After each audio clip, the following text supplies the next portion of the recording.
You're listening to the Beans and Dice podcast, a podcast about how we game. Hey, folks, welcome to the Beans and Dice podcast, Thursday night live call-in show. I'm Carlos. I'm Rob. And I'm Wayne.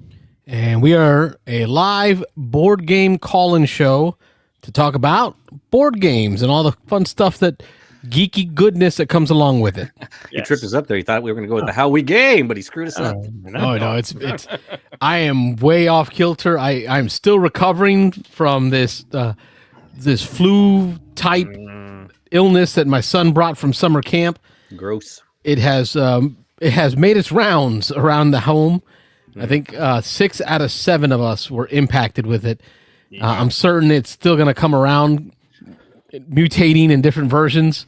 But you can always look at the bright side and view this as you're ahead of the curve, because now that school started, everyone in Tampa is going to be sick in the next week or two, but you'll have already caught it. You'll be good. Yeah, we would have been patient zero. Yeah, you're inoculated. So you're fine. You can blame my kid for your kid getting sick. There you go. Today we are updating our July top 20 boards. This is the second week of August. But last week we were wrapping up our Dice Tower recap. But this week we'll be updating our top 20 board. Hopefully, depending on how that goes, because that includes your time at Dice Tower East. Yeah. Depending on how much time we have available, we'll be able to get into our Twig, our This Week in Gaming, TWIG. Some news. I guess some news, maybe. Oh, yeah. Definitely. Wayne's got some news. Going on. Yeah. Really, not really news. Maybe like a Wayne rant, actually. Oh, we get a Wayne rant? A rare Wayne rant coming back? I am here for that. Okay, so we're going to do that in that order. Top 20 board, Wayne rant. There we go. Then we go Twig and any OGG after that. Yeah, and I won't name names. I won't call out. Oh, we're okay with observation that I made this week. So we like names. Yeah.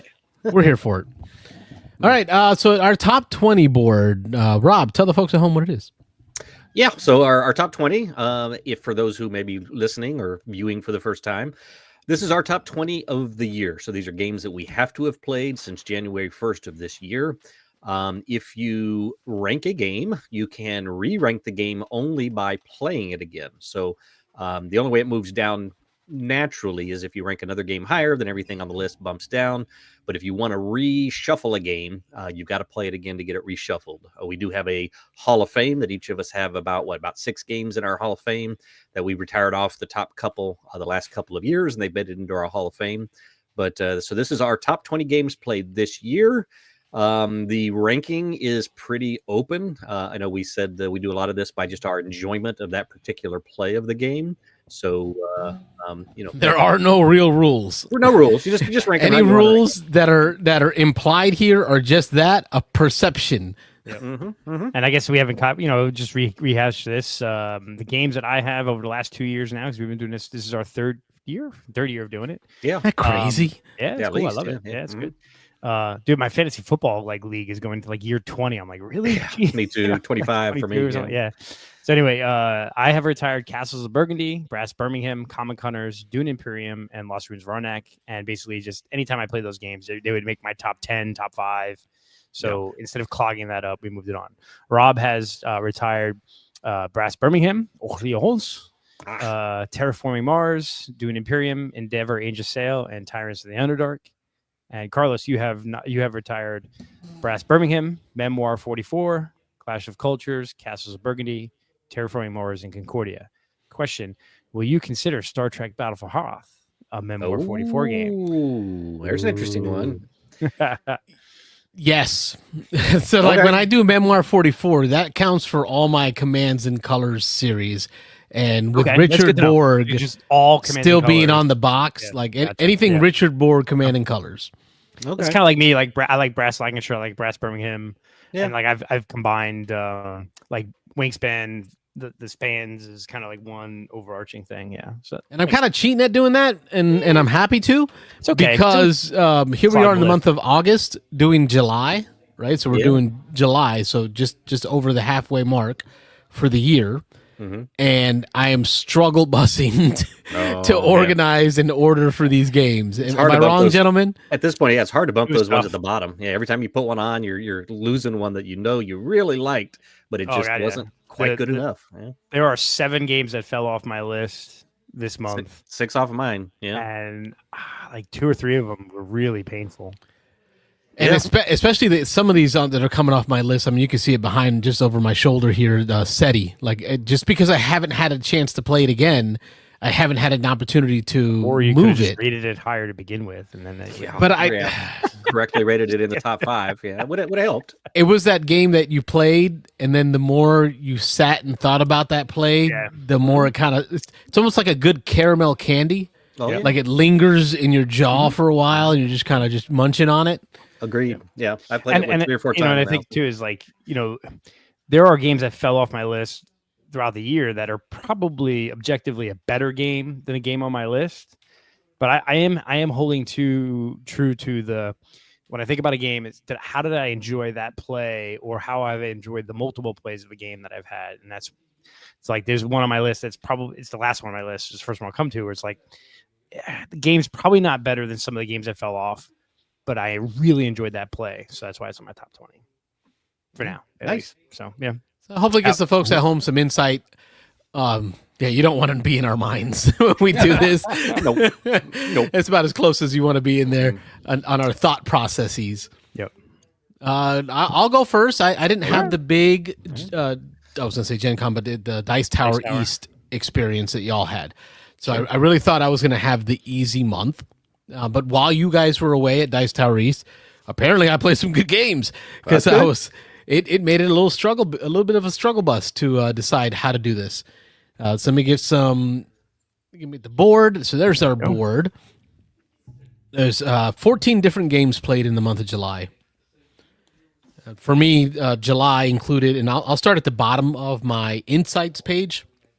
I know you guys are also on the fans of Board Game Stats, right? BG Stats. Oh yeah. All right, so there's my BG Stats. I just hit Insights. BG Stats, so. Still crazy. I still don't I understand. got my Excel. I'm good. So there's my BG Stats, and I'm going to go from the Insights for July, and I'm going to work my way from the bottom up on these games that I played in the month of July. The lowest ranked one for a number of plays was Harvest. I'd Harvest, the Japanese game, not the recent release last year's new title card game. Such a good game, but hard to make a list. Hard to make a list like this. It is, because it's so niche. I want to put it up there, but not yet. Unicorn Glitter Luck, got that played. That's a kid's game. Haba, not making it up there. Toy Battle, number 12. I didn't get as many plays in July as I did in June. June was, my first time getting it and actually just like blowing it up. But it is moving up. I got to Toy Battle. I need currently at number 10. It is going to go above, and it sucks because it's 2-player only. Yeah, that's what hurts. But it's fun. Yep. I need to get a copy of it. I'd rather play it than just about. Okay, I'll go. Flip 7. I hate you. That line. I will go below Flip 7. We'll put it at 6. Yeah, but Flip 7 to me is fun, but you need 4, 5, 6 players. I can get Toy Battle to the table easier at home. Flip 7 is more of a. You convinced me. It's going number 4. Change your mind. All the way up to 4. It's going to 4. Man, Toy Battle moves up to 4. I think it deserves it. Top 4 at least right now. I've had nothing but fun, and I'm not even talking about the plays online. I played a bunch online in July, just one time in person. So then that was Toy Battle, and then 11 on my rank here from Insights is Thunder Road Vendetta. So Thunder Road Vendetta, the racing / card mayhem destruction Ameritrash game, was taught to my cousins who came over for the week of 4th of July. They spent the week with us. We've done this. Apparently, Rob, it's like 7 years now. Oh, that really? We've been doing this, where they come and stay a whole week with us, and we enjoy some summertime together. Cool. And I taught it to who I affectionately call Cousin Sam. He's married to my cousin. We're not blood related. You can tell because he's actually like 6'10". I mean, the guy's insanely tall. It's crazy. Have you met Cousin Sam?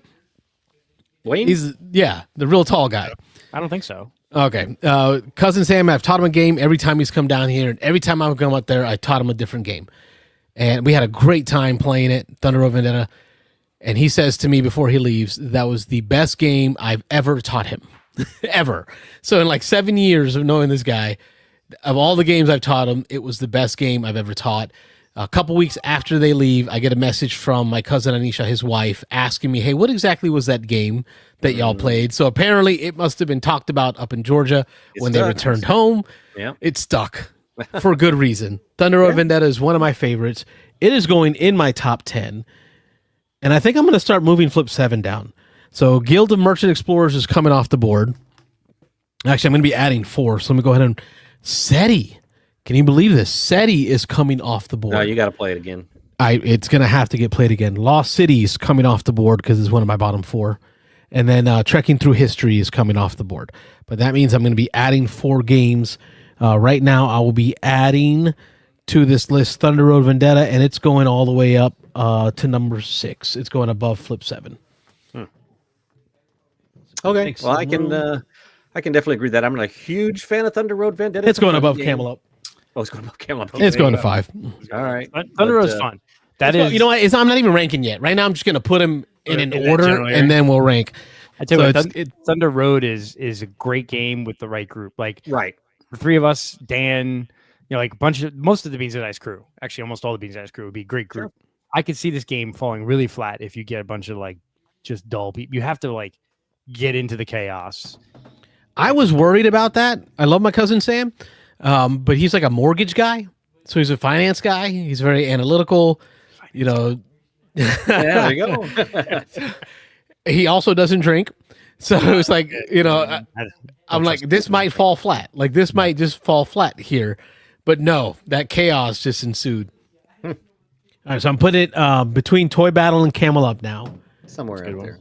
All right, so then next on my list is going to be Sushi Go. Great game, not making the list. Patchwork. I really want to put it up there because I really do think it is a top 20 game, but it's not top 20 for like my 2-player at the moment. Like it just didn't hit off this year. I was talking to Wayne pre-show, and I think I am going to do it. I think I'm going to do what Rob keeps suggesting, which is making a second separate list. We need to. I think the Dev 88. Yep, Daryl, Daryl-esque, like we might even name it after him, Daryl-esque, like the mini, Daryl. Yep. the Daryl, the little mini list that Daryl has. Yeah. I'm thinking about doing that, and if I do, Patchwork would then be up there, but not today. I think he does his top 5 2-player games, and so mine won't be a top 20, but it'll either be a top 5 or a top 10. It can't be a mini list if it's another 20. Right? Okay. I don't know if I do another 20. I think I might do 10. Like 5 or 10, and maybe not just 2-player, like 2-player and light games. Because my biggest trouble was putting how do you get a light game on here? Yeah, light party. Yeah, maybe. Well, speaking of party, this one definitely was, and it was a ruckus. Hot Streak, the new racing game, which I said it up front. I wasn't sure how I applied it to Camel Up, but I know that I enjoyed it a lot, and I know it's making my list. It is going to go. I actually took it to game day. Was it last week or the week before? And Todd did the game day. So, last week, I informed Carlos of how amazing I did in that game. How much did you finish with? 0. Nice. The goose egg. That's a first. Yeah, I know. I'm putting a hot streak right now between the White Castle and Star Wars Imperial Assault. I have a feeling, I'm pretty certain that hot streak will get played again. So I think it's a decent place to put it in. Next on my list is Green Team Wins, not making the list. Still a good game.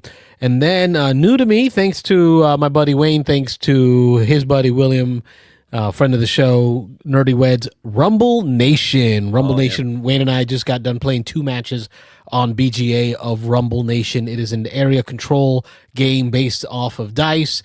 It's from Japan. It's just making its way stateside. We cannot recommend it more. We talked about it a lot last week with William on the show as well. Rumble Nation is going up on the board, and it's going a lot higher than I expected. Like, I'm thinking number 2 right now. Ooh. Wow. See, Yeah, actually more than Purple Haze has a spot for me because I know I'll never get it played again. I know I won't. Do I want it to end up as my number one game of the year? No, I don't. It's moving down. Rumble Nation's taking the spot. Rumble Nation, number one game of the year. Feel the rumble. Feel the rumble. The earth is shaking. Yep. I knew the moment I played this game that Carlos would love it because it is everything he loves in a Battlers, in the Palomori games, fast, just quick. You're gonna get killed sometimes. You're gonna kill it sometimes. I knew you would love this, man. I'm glad. I'm finding it to be too swingy. I really, really like it, but and I actually didn't play it. And I think I'm with you. July, it's just way too swingy. It seems like most games are a blowout, which is almost fine because they're so quick. But I don't know. All the 4-player games I've played, it seems like somebody wins by at least 8, 9, 10. That's because y'all let them. Yeah, I think it's swingy because we were teaching a bunch of people. I think if you get a bunch of games where like people that know the game. And you start really understanding. Like I think a lot of people don't understand the cascade and the cascade with the tie breaking is where the game really gets kind of thinky, and you got to really, So I use the tactic cards. How often do you use a tactic card, Robert? 70-80% of the time. Okay, good. Yeah, definitely not always. It's definitely swingy. It's definitely a little swingy. Because we played, you talk about experience, though. We both played a decent amount on BGA. You played it a few times in person. We played the last game day, and the 2 games we played, I think were both blowouts. The first one I knew, again, William killed. What's William? Yeah, William blew us out. That was the second game. William killed it. But here's the point. His first play ever. 4-player game was William, Dan, Rob, and me, and the 3 of us fought over all of the cities the provinces on the right side of the board, and we completely ignored William, and he just won everything on the left side of the board. Yeah. So that was his poor play on all 3 of our parts. That just let him he won like 5 provinces on the left side of the board, and that killed it. But I know that first game I won big. I had the score written down in my BG stats where it should be. But I know I won that first one big. So that William blew out the second one, I blew out the first one. So I don't know. It can be, but still, for a simple dice mechanism of splitting 3 dice, I think there's so many things to think about, right? So you go for the high number spots that are going to give you the biggest points. Do you go for the low number spots in hope of creating that reinforcement avalanche, right? But then you have to balance against what your opponents have already done. And then you have to decide if you want to go with tactic cards to effectuate what you need, right? Then you got to look at the bell curve. What are the odds that, maybe I need to get into 7, but maybe not right now. The odds are I can roll another 7 between now and the end of the game. And you want to rush and be the first one out so that you get the tiebreakers. So, or do you want to hold back, wait, let it play out, and then roll a few times at the end, or place a few here and there. So, for all those reasons, I feel like every play of Rumble Nation has been just a buffet of decisions to make, and sometimes you get them wrong and don't math it out right, and the avalanche doesn't work your way, and but that's why I think it's a great game. Yeah, it's going to make my list. It won't make spoiler, but it won't make it as high as Carlos's. But I think this is number one. but this is a quintessential. Like if you said this is a Wayne game, this is a Rob game, this is a Carlos game. Right? Oh yeah. You and I both really like the game. I bought it because I like it so much. Carlos and William need to play each other in it. I mean, that's they're both cut they really enjoy it, going after each other. Yep. I enjoy it. It's a quick game. It definitely, to me, it plays so quick. It's almost like a filler. Like you know. And for a filler, it's got some chunk to it, So, yes, that's for all those same reasons that I love Toy Battle. Yep. But I think this one just does it. This one feels more like a war game than Toy Battle does. Yeah, and it plays up to 4, where Toy Battle is only 2 players. So. Right. All right. And continuing on my games played from Rumble Nation, it goes to No Thanks. No Thanks. I think because we're probably going to do that mini board is probably where that will end up. No Thanks is awesome. Love that game. Flip 7 is already on the board. You know what? This gives me a chance to drop that sucker. I was going to say, you can take some of those off there if you do that. So we can take off the 2 players. We can take off the party games. Yeah, but I got to do it all at the same time. Flip 7, I think I'm going to get this down into below Heat, below Sky teams. Let's go there. Okay. Flip 7 is still good. it's had a great run for the first half of. It was in the top 10 for the first half of 2025. So it's done its job. Yeah. So now as its finesse is starting to wear off a little bit, because I am replacing it with no thanks. I am picking other party games to play instead of Flip 7. It's not just Flip 7 all the time. So it's going to go down a little bit. In the Footsteps of Darwin got played in the month of July, but that was without the expansion. The expansion just came in last week. I've been out sick this week. I have not had a chance to play the expansion. I'm hoping that it might touch the board with the expansion, but without it, it won't touch the board. It's just not meaty enough. Yeah. It's pretty. It's nice. It's got beautiful components, but it's not deep enough to make my top 20 in a mid-year. Agreed. My number 2 for games played in July was Baseball Highlights 2045.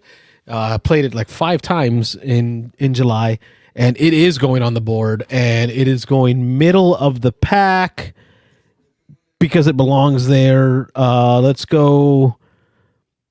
Oh, I still like White Castle so much. It's going to go below White Castle, but above Hot Streak. Baseball Highlights 2045. It is a deck building, baseball themed battler, like head-to-head battler, right? Yeah. Baseball battler is a Carlos game. Hey, do you want to be a cyborg human with a robot arm pitching like a champ, throwing strikes all day?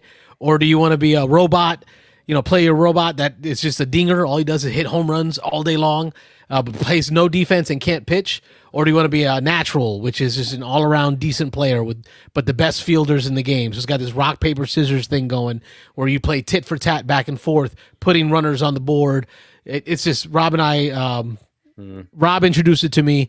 I fell in love ever since. Love this game. Baseball Highlights 2045. Yep, good game. And then finally, the last game that I played the most in the month of July was Wine Cellar. I played wine a lot. I played over 5 plays of Wine Cellar in the month of July. It is a good game. It hurts my brain. I like it, but it hurts my brain. A little bit. It's not too bad. Oh, yours is still in shrink. No. This is a second copy. Another copy. Oh, he's going to announce, yeah? So I don't know if you saw my message earlier. So the 25th Century Games, apparently, like, the distributor screwed up and shipped out duplicate shipping to a whole bunch of people. Really? Yeah. So, not this guy. Yeah. No? Oh, did you do the Kickstarter, though? No. Yeah, it was Kickstarter related. So I had mentioned, like, I have a now in shrink copy of it that's a duplicate. So I don't need it, obviously. And you have a copy now, Carlos. And so I guess, do. Rob, you could claim it if you want to, Rob. No, we can do a little thing. Okay. What I had suggested, Carlos, is I was gonna do a giveaway on the channel. Game giveaway. Woo! That's a great idea.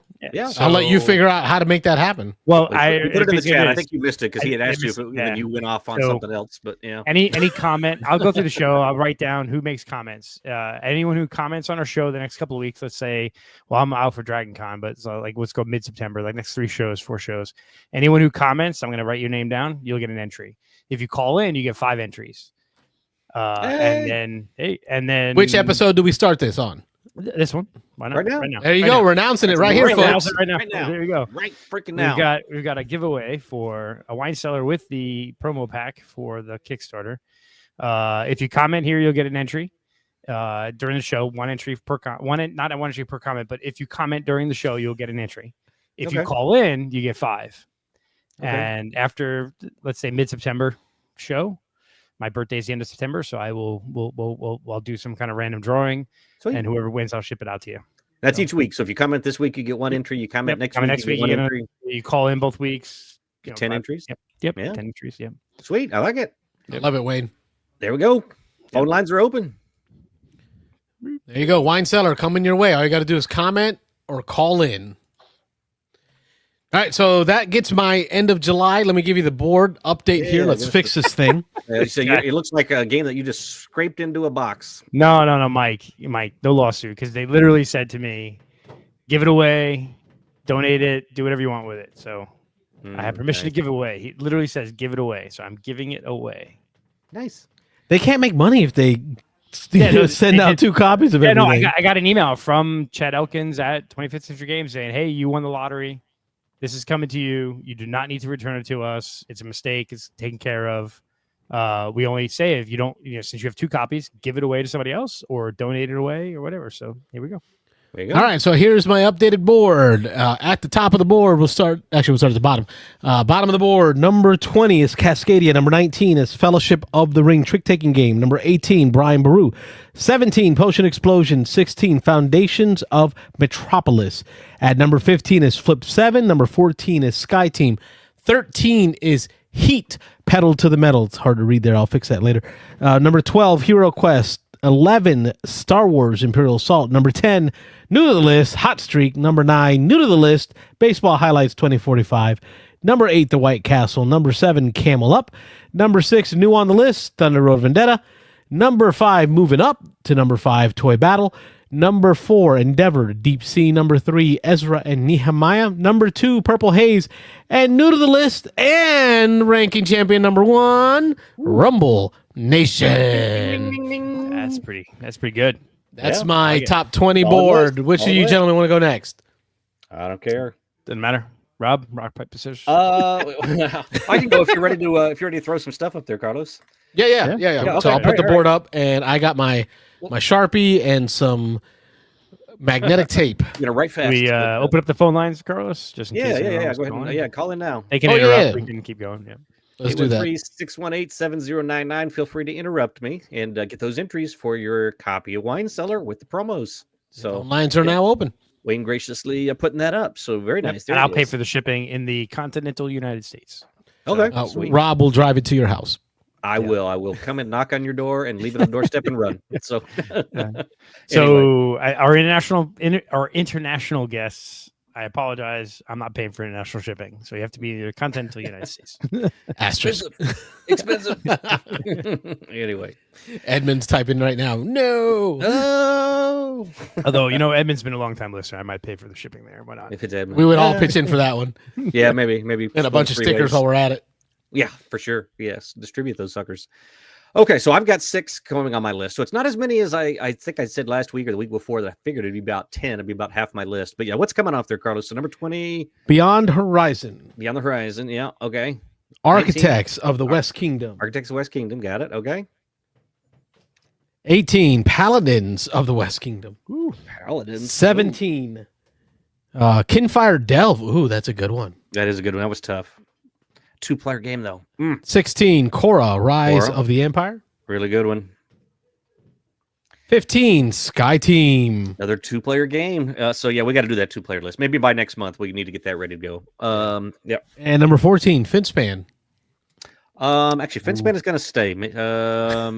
Right? Yes. At least Finspan up there. Moving it to the bottom. Finspan is going to go. Actually, I'll go ahead and do them. Let's do them. Put Finspan at 18. So a little spoiler: Finspan is going to end up at 18. So it's going to stay on the list. Still a game I like. Still probably my favorite of the spans. Obsession.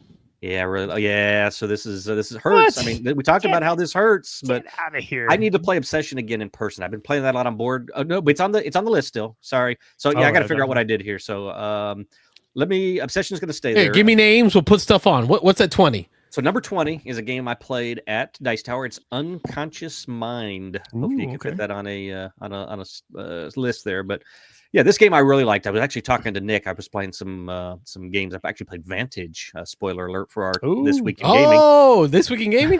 Yeah, I played Vantage yesterday with Nick and Joe. Instead of Frosthaven this week, we decided to jump into a game of Vantage.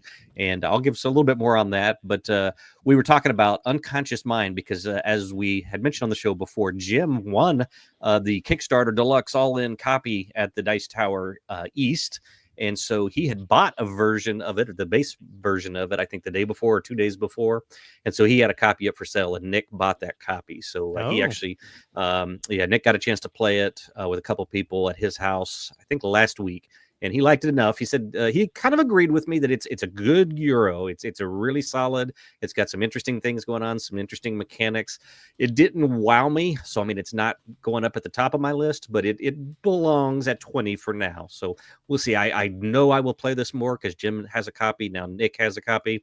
I believe Alex in our group has a copy, so I know I'll get another chance to play it. And now that I know what I'm doing a little bit, maybe it'll make a little more sense and be a little smoother. But I like it. Really good Euro, solid Euro. So it's going to slide on there at 20. Next one is Toy Battle. So that's again, I won't go into all new to the list. Yep, new to the list. Toy Battle. So I won't go into a lot of detail. It's Carlos's number 5. He talked quite a bit about it. I know Wayne. We've talked about it on prior shows, but I played this for the first time at Dice Tower. I played it 3 or 4 times. I think I played it with a couple of rules wrong. I was taught incorrectly, but I've played this on BGA with the correct rules several times since then. And this Who taught you? Game. I was taught just by somebody who wandered by, actually. Yeah, random person. Yeah, there was just a random guy. I was hoping to admonish somebody. Oh no, yeah, get somebody in our group in trouble, but no. So yeah, it was just a helpful person there at Dice Tower, as there are many of, who just walked by. He's like, "Oh, you're playing for the first time. Let me teach you this real quick." So, but anyway, yeah, great game. This will make it onto my top 2-player game list, side list that we're going to do, I'm sure.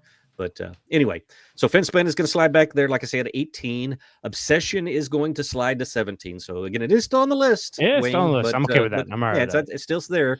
I just need to play it in person again. I've played it a lot on BGA. I'm feeling a little bit of burnout on it on BGA, but sometimes playing it in person again will respark that. And so, I think any game you play, like if you play a game a ton, you're going to burn out on it.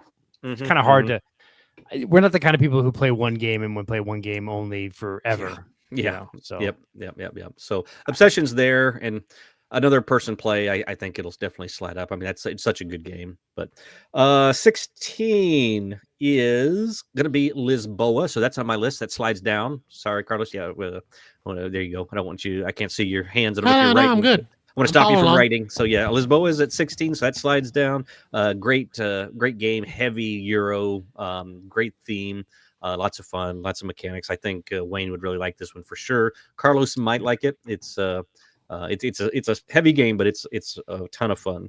Federation's my 11. That's going to slide down to 15. So Federation, again, another great Euro. Playing a lot of it on BGA, so I'm starting to feel a little bit of burnout. I had a couple games going at the same time, but Federation's got so many different things going on, these little mini boards, sideboards that you're doing different things, and so definitely staying up there on the top 15 at 15. 14, Maracaibo. Maracaibo is interesting. I still love the original. The more I am playing the Pirates of, the more I'm liking Pirates of, but I still like Maracaibo better. Pirates of, I like Maracaibo way better. Yeah. Pirates of is not going to get onto my list, but I do appreciate Pirates of Maracaibo being a quicker, lighter, less thinky version of Maracaibo. So if I've got 45 minutes, I can play Pirates of, but if I really want to get a good juicy game that I'm really going to enjoy, the original Maracaibo is still really good. So yep, that's staying there at 14. 13, these are a lot of sliding. Mosaic is going to slide down from 9 to 13. Says a lot about these games that are coming on your list. Yeah, some good ones that I got played. So Mosaic, that's the name of it. I was just thinking here, might be my favorite Civ builder. I know Carlos would probably disagree with that. Not sure about Wayne, but I'm struggling to come up with an actual Civ building game that I like better than Mosaic. And so, I mean, you can stretch. I can really only think of one right now, and it's Clash of Cultures. Outside of that, I think Mosaic really deserves a spot up there. Yeah. I'm glad I got a chance to play it this year because it had been a little while since I played it, and again, sliding out of my top 10. But if I played it again, it could creep back up there. So Mosaic, number 12 is going to be Galactic Cruise, so it's taking a little bit of a slide here. I have now played this; it's 3 or 4 times. I'm still really enjoying it. I like the random setup of this. That every time you play it, stuff is going to be in different places, and it's a different combination of actions. And then I've played. There's a couple of expansions. I've played with one of the expansions once. I've played with both of the expansions once. So I've gotten a pretty good feel for Galactic Cruise, and I'm liking it quite a bit. It's actually currently one of my top Euros, but it is sliding a little bit. So there were some good games that got played.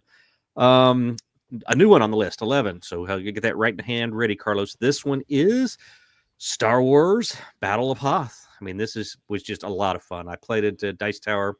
Wayne had a chance to play it. I played it, I think, 3 times at Dice Tower. Yeah, I played 3 or 4 times. Yeah. Yeah, and it's just a great game. I had experience already with Memoir, and so I knew the Memoir system. I was able to jump into it smoothly. Yeah. But just even though we only played that one scenario that was set up and that they had the pieces for there at Dice Tower, just looking at the book and then hearing how there's a little campaign, there's hero cards that have asymmetric abilities that you can put out. You can put Vader and Luke out there on the battlefield, and they enhance different things or do different things, one-time abilities.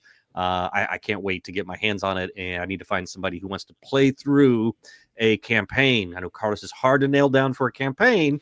But this Memoir 44 in Star Wars, we're good. We can make that happen. All right, we'll figure this out. Between the 3 of us, we'll Rochambeau for it. I completed the campaign book for Memoir 44. Oh, all right. Because they had the campaign books that they used to come out with. So this one I would be excited to play as a campaign. So you can commit. I know you get commitment issues, but yeah, all right. Depends on the game, not these Euros. Well, let's figure it out. Maybe I'll do 2, or maybe we'll do 3. Well, I'll play with Wayne. You play with Carlos. Three-way campaign. There are like multiple. I think there's 2 campaigns. Maybe there might be. I think there was 2 booklets of campaigns. So there's a lot in there. Yeah, a lot of content in there. So yeah, I'm waiting for the whole thing to roll out here. Number 10 is going to be a slide down. It's Ultimate Railroads. Still in my top 10. The ease of this game is what I love. There's a lot of choices. There's a lot of things you can do, and there's a lot of different routes to victory. I'm loving trying something different each time I play this. Play it mostly on BGA, Board Game Arena, but Ultimate Railroad's still a great. I'm going to call it a Euro. I mean, it's a Euro. It's tracks. You're pushing trains down tracks and combo and stuff, getting some benefits. So Ultimate Railroads, number 10. Number 9 is going to be Purple Haze, another slide down. So Purple Haze, like you said, Carlos, I liked it a lot, and I actually played it twice. You just played it the one time, but it needs more plays. I need to go through that campaign. I need to get that experience. I need to see how one mission leads into the next, and I think this would climb back up the list. So it's just a question of whether I'm going to get a chance to do that again. If we're into it, we need to track down Dan and make that happen, because he's got the only copy I know of out there in the wild right now. So yeah, I can't even find it myself to buy. I've been hunting it down. Yeah. My number 8 is going to be a new-ish one. This is one that's been on my list in prior years, and I got a chance to play it at Dice Tower, and it hurts putting it at 8, but it's Thunder Alley. I got a chance to play. What did we play? Like a 6 or 7 player game at Dice Tower, and this is a game that when you play with that many, you have some downtime. But the downtime in this game is full of talking about what's going on the track, watching what other people are doing, trying to make alliances with people, I love some Thunder Alley. So this is another one. Wayne, go ahead. No, I was going to say, this one didn't make my top 20, but it was hard. Like, I'm like, I want to put it up there. Like, we need to kid on Dan to start the online league of this. Yes. I actually just talked to him again. Yeah, the game day. You did too. If we play a campaign of this, it's going to make my top 10. I think it'll cement it, like Hall of Fame. Like that, just those campaigns that we did, those seasons that we did, cemented this game in my emotional core memories of like great times with friends. Yep. Yeah, we talked to Dan at game day, and he again said that he is going to put that together. So if he doesn't, eventually one of us will jump on it and get it done. But I know he had some experience with it before. Well, I'll have to download, because I deleted Tabletop Simulator TTS and play it on there like we did. But we're familiar with how that works, so we can get back into that, even though it's been a little while. So yeah, Thunder Alley. I never have a bad play of this. And this one again really makes that top 10 because of the memories. This particular game we talked about on the show before. Dan's car blew up in like the 3rd round of the game. He took some major engine damage by running his engine too hard, like in the second lap, or the second round, I should say, not the second lap. Still on the first lap, going around the board, and then we drew a yellow flag that had the person with the most engine damage, or a permanent engine damage. Their engine blew up, and so that was funny. And then it affected all the cars behind them. So just a great game. Good memories, good stories. Number 7's a new one, and I'll spell this one for you, Carlos. Thank you. Tiletum, Tiletum. I am loving this game. I have played it 3 times now, all 3 in the month of July. And this one, as you can see, right up my list there. Number 7. It is a very solid Euro. a lot of it's simple. It reminds me somewhat of Concordia. Concordia's got a lot of the same feels, and just as we'll go ahead and move ahead, Concordia is going to slide down right above Tilatum, however you say it. I've heard it pronounced 6 different ways, but this game is really good, and I struggled trying to rank it against Concordia, to be honest. I almost had it at 6. I'm going to slot it in at 7. I'm going to get some more plays. Well, life would be easier if you just had Concordia in your Hall of Fame like I do. That could happen Just saying. eventually. So, yeah. Yeah. And Wayne also. Yeah, Wayne's got it in his Hall of Fame. It's not in my Hall of Fame, but it will be at the end of this year. Will be. It's in my top 25 right now. Yeah. Top okay. 25. Yeah, Concordia, number 6. I mean, that we've talked a ton about Concordia, but Trading in the Mediterranean, an older game, classic game, incredible game. The scoring in that, I still don't understand why more games haven't done that. But the way the cards and the multipliers and all that, it's a little bit of a chore to score at the end of it, but it's just so cool. Yeah. Going back to Tilatum, I haven't or Tilatum. However you pronounce it. Yeah. I think I heard recently that it's getting an expansion. Oh, is it? I think I might have heard that. Well, there actually is one expansion already. I've played it. We did play it at a game day.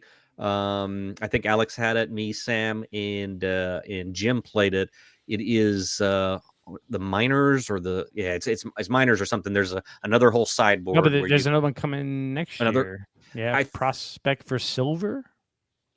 Well, you're prospecting for silver in this one, or you're mining for silver in this one, so I'm not sure. I guess, another one. Yeah, there might be another one coming. So yeah, I haven't kept up. Like I said, I'm just new to this Tilatum stuff. I know that BJ from Burger and Gumbo talks about this one a lot. So that's what I was just gonna say. Yeah, I know BJ liked this a lot. He got on it early. I don't know if he had a pre copy of it, but the guys in Louisiana had played it and really liked it. So really good one. Number 5, getting into the top 5 here. Underwater Cities is going to slide. It's sliding down to number 5. Yeah, I had my pen ready and everything. I didn't think that would happen. Still in my top 5. Well, my number 3. It'll make sense to you when I get there. Because Raw is going to slide, so that was a bit of a spoiler there. Raw is going to slide to 4. You guys still love Raw. You guys are going to hate my top 20 with those last 2 picks, Rob. Number 3, new to my list. The last new to the list game. Lords of Waterdeep. So I'm you guys have been preaching this one for a long time. I've played this one a long time. I played it a bunch of times. It's just never was in my top 20, but I talked about it before. That experience that I had at Dice Tower was just a great experience, a fun play of it, and it just reminded me how good it is. We played with both of the expansions and Scoundrels of Skullport and whatever the other one's called, but Scoundrels is the one that makes it really good. But yeah, there's just a lot of ways you can mess with people. It's worker placement. You go to spots people want. You build buildings that you want people to come to because you get a bonus if they use your buildings. Just so many little things. And then that whole Scoundrels with the skulls and trying to take a few now to get some better actions, but then trying to get rid of them before you get the negative points at the end of the game just adds another whole level of thought to it. And I will say without the expansions, it's still a really good game, but the expansions being in there put it on my top 20 list here and number 3. So. Lords of Waterdeep without the expansions is the perfect way to introduce someone who's played role-playing games. Sure, yeah. To board games. Yep. Someone you say that though. I don't even think you need that qualifier though. My wife, who is not a fantasy person, this is one of those games that we started playing like Rob at the old house. You remember Rob? Oh yeah, we used to play at the old house with my wife. This is one of the first ones you introduced me to. She still loves loves playing Lords of Waterdeep. Yeah. Melissa is not a fantasy person. You don't even need to be a role player. It's just a good game. Right. Yeah, that's valid. It's a great game. The base game is a great, and I think that's why it's on my list, but it's not in the top 5 because I played it without the expansions. Mm-hmm. It would easily be top 3 in my Hall of Fame. I might just retire it this year anyway because it's one of my all-time favorite games because I love the D&D theme too. The Waterdeep theme. So the theme doesn't do much for me. We've talked about that with tyrants and stuff, but just the mechanisms in it, being able to mess with people, play cards on people that they have to complete a mandatory quest, and I know I've talked about this on the show, but it's got to be 5 or 6 years ago now. We were playing a game of Lords of Waterdeep, going into the last round, and my wife and I were neck and neck. And the second to last turn of the game, I played a mandatory quest on her that made her have to do the mandatory quest before she can do her actual quest. Final scoring, I beat her by a point. Messed her all up. And it is eventually when she murders me in my sleep, it'll be it's coming. 1 point. It'll be with the card, with that mandatory quest card. Yeah, I know. She's gonna slice you. Gonna play that one out, whatever it was. Yeah. A new comment there, Ferdinand Richardson. So, hey, first time commenter as far as I believe that's Nandy from Armada Games, if I'm right. Yeah, he's called. That looks like it. Yep. He's a Blood Bowl brother. Oh, okay. There you go. Probably been a while. How you doing, Nandy? Hey. So, Rob, let's run through your top 20 here. My top 2 officially, actually, I never got to it, but Ostia and SETI are going to stay where they're at. SETI is still going to be my number 1 for the year, and then Ostia is number 2. We were chatting a little bit before. I got to play Ostia again. I really, really, really liked it the one time I played it, but now thinking back on it, I'm like, was it really that good, or was that just really a good play? So I got to play it some more. Really but so I'm dying. Next game, it captures the Concordia. It's so good. It's good. So I got to see if it's still really top 2 material. But anyway, we can run down my list. So if you want to read us off, Rob, 20-1. Yep. Your update in August, top 20 games played in 2025. Here we go. Number 20, Unconscious Mind, new to the board. So a Dice Tower play. Number 19, also Dice Tower, new to the board. Toy Battle. Number 18, Fin Span, my favorite of the spans. 17, Obsession. 16, Lisboa. 15, Federation. 14, Maracaibo. 13, Mosaic. 12, Galactic Cruise. 11, new to the list, Star Wars Battle of Hoth. 10, Ultimate Railroads. Purple Haze at 9. Thunder Alley, new to the list at 8, but an oldie but a goodie. Toledum, also new to the list. Haltum, number 7. Concordia at 6. Top 5 are Underwater Cities. Raw, coming in strong at number 3. Debuting Lords of Waterdeep. Then Ostia, and my number 1 still, SETI. Thank you, Rob. We're going to hand it off to our man, Wayne. All right. Ooh, yeah, it was tough. Phone lines are still open, but Wayne's going to run through his top 20. Call in, interrupt. You're welcome to interrupt, but we're going to run through Wayne's top 20. I generally go a little faster with mine than others. So, well, you're more efficient. You got the Excel; it's all digitized. Financial. Sure. Mm-hmm. So I think 7 games fall off my list, and several of them were very painful. Several of them would make it back on my list if I played them again. I just kind of judging on how I liked the play at the time. Anyway, so going into the list, I'm gonna go back up. The ones that fell off, we'll go through those first. So the first one that fell off was Paladins of West Kingdom. I enjoy it amongst all the Shem Phillips games. Probably not. It's top 5 probably. I still think, to me, Raiders of the North Sea is my favorite of all of his games. It's very kind of Lords of Waterdeep, in my opinion. It kind of like almost replaces or could replace the two. Anyway, so Paladins, great game. Would play it again. Probably wouldn't make my list again, but it's a very solid game. I really enjoyed it. Underwater Cities falling off. I enjoy the game. It's a good game. Yeah, I know. Wrong, right? We'll play it again. I enjoyed it. I played it once or twice now, I think. It was fun, but it definitely, as far as my enjoyment of it, it was a good solid Euro, kind of like Paladins of West Kingdom. Gladly play them anytime you want to play them, but they didn't quite make my enjoyable games of the year type thing. Bombbusters. This would go back up if I played it again. I only played it one time. It was fun. Now that I just want to Spiel des Jahres, it's going to be hard to find, but I would definitely play it. I want to try to play more, get a group of 3 or 4, 5 people together and play 10, 12 missions to see the evolution of the game. That's kind of where I'm missing. I think that's where the game sings, is as you add in more complexity, it'll be more thinky and feely. That one game we played was kind of just fun, popcorny. I think we played 6 or 7 people. Yeah. So it was a little crazy, but it was fun. So I was going to ask, would this be one you think would qualify for your list of 2-player / party games? Yeah, I think it would. Probably. Right. Yeah, probably would. Yeah. Flip 7 finally kind of fell off my list. Same thing. It's just a party game. Kind of like you said, I played so much of it this year where I'm kind of burning out on it. So it's I'm having fun playing it, but it's getting a little old. It's getting a little samey. So it's definitely a game that's always going to be a hit, always going to be played, but I don't know if it makes the top 20. It'll be back during the holidays. Yeah. Raw fell off the list. I love Raw. Raw's a great game. Not my favorite of the Knizia trilogy. We've rehashed this a million times. Oh yeah. The fact that it made my top 20 is a good sign. The fact that it fell off is not a big deal because anyway, I like Ra. Part of it is I really enjoy Ra. I'm just not good at it. So okay. Distilled fell off my list finally. I just need to get this played again. I love the theming. It's not the greatest game. It's a very good, solid game. It has some issues. I need to get that cast strength expansion because I'm told that the cast strength expansion really beefs up the game a bit more. The theme for me works out well because I used to brew beer. I'm kind of into the spirit of things, so I enjoy that. Spirit. The spirits. Oh, I see what you're doing. Hey, I like Distilled. So, and then Clans of Caledonia. This is one of my all-time favorites almost. It's such a complex game. It's hard to get to the table. It's hard to play. It's a meaty game.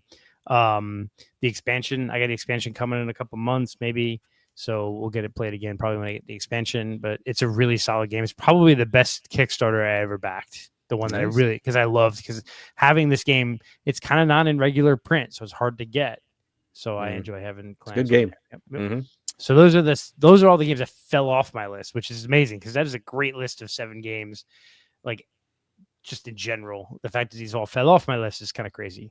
But my number 20 is Rock Hard 1977. Wow. Okay. Maybe yeah, the top 20. It made the top 20. It's gonna fall off quick, but really enjoyed this game. Part of it was I played it with my kid, at Dice Tower East. The experience of him, and I kind of underestimated his ability to play. Right, he's 10, 11, and we were going to play. I'm like, well, I'll play with him. We'll play together. And then at one point, I know that Mitchell had to leave, so I took over his game, and then my son played his own version, and I kind of really loved seeing his mind and him playing the game too, because it's cemented to that. Like, okay, he really can handle a game this midweight Euro. He gets it. The theming was great in this game. The dials go to 11. So of course. It's not the best. There's some flaws there. There's some things I didn't like about the game. That's kind of why I said 20. But I really enjoyed the theme of it. I like Euros, that theme. That's like this. Like, I know you guys aren't fans of Distilled, but I am because I like the theme. I can see Rock Hard being the same way, where it's people aren't a huge fan of it, but that theme and the way each action space and everything you do kind of really reinforces that rocker 1970s theme is why it hit my list at 20. I thought about it. It was up there close. It was in my top probably 25. So right. Yeah. It's good. I mean, I don't know if I'm going to go buy it, but play it anytime it comes to the table. Yeah. Solid worker placement. Yep. My number 19, Duel for Middle Earth. Ah. I enjoyed this one. This is Seven Wonders Duel. Rethemed to Star Wars, not Lord of the Rings. Excuse me, wrong nerd. That would be cool. That would be cool. Right? But that's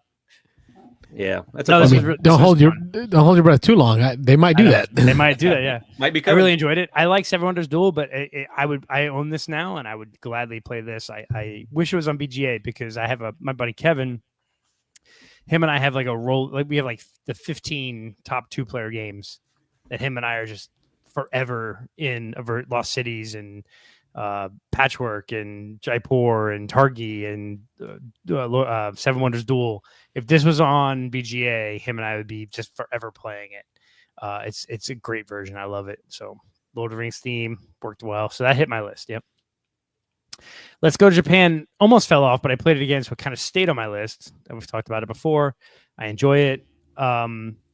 They just announced a new Kickstarter for it with an expansion to 5 players. Probably not good at 5 players. I think 3 or 4 is a good sweet spot for it. Again, I was stressed. This is the kind of game, though, don't play it a lot because you can burn out on it. I definitely did for a bit.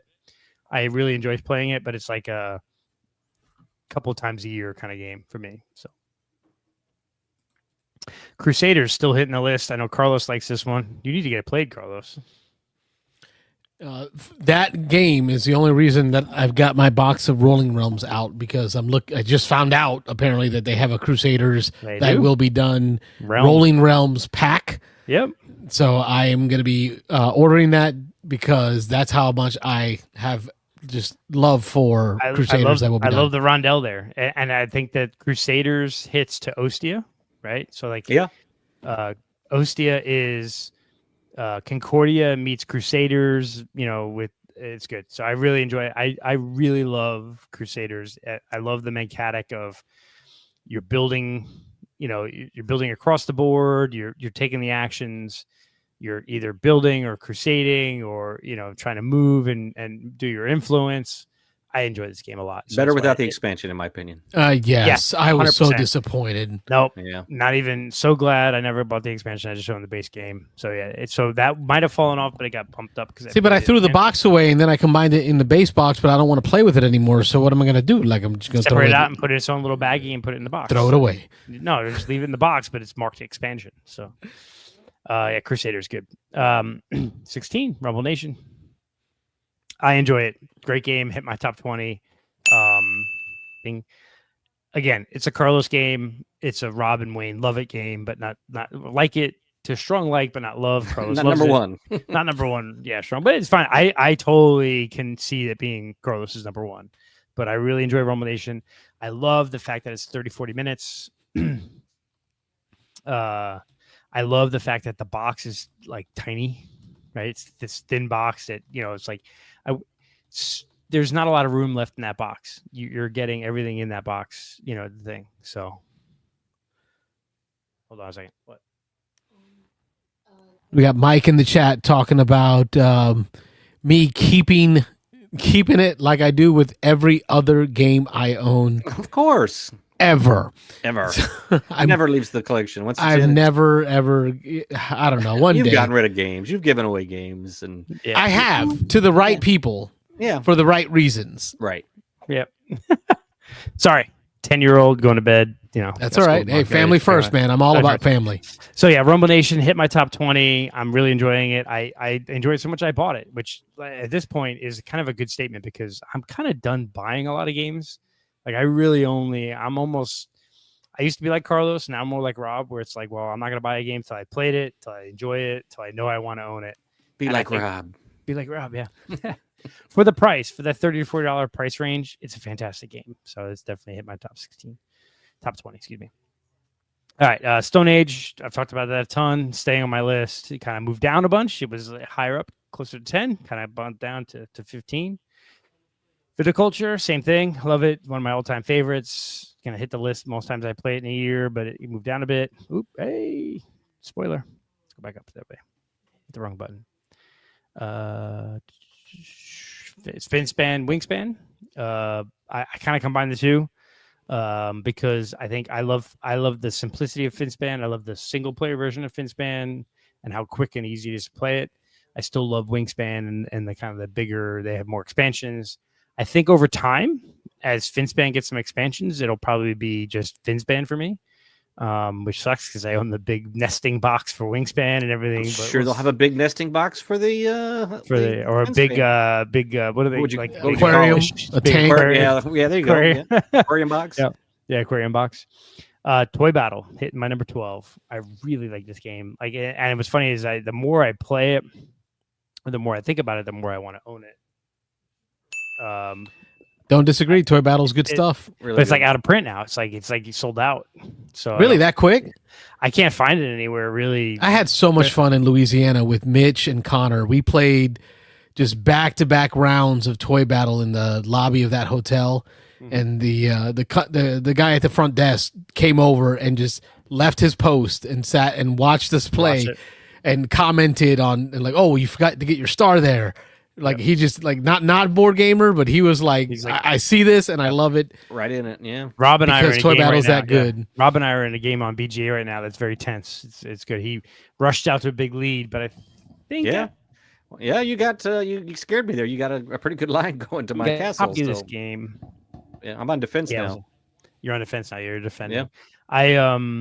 I want to get a copy of this game because I want to play with my kid. I think this is the kind of game my 11-year-old would love because it's just it would be good. This would be a good two-player game with me and him. So I need to get. You can always until you get the copy. It's literally right over my head. Yep, right here. You can always borrow it. My disinfectant, borrow it. Yep. Disinfect first. It's been on the shelf during the plague. It hasn't been touched during the plague. There you go. That's true. All right. So Toy Battle number 12. My number 11, Creature Comforts.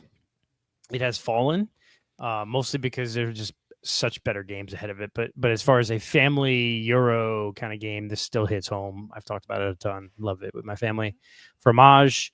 I played it again. I kept moving it up. So as other games came in, I kept bumping Fromage up. I'm really enjoying it more and more.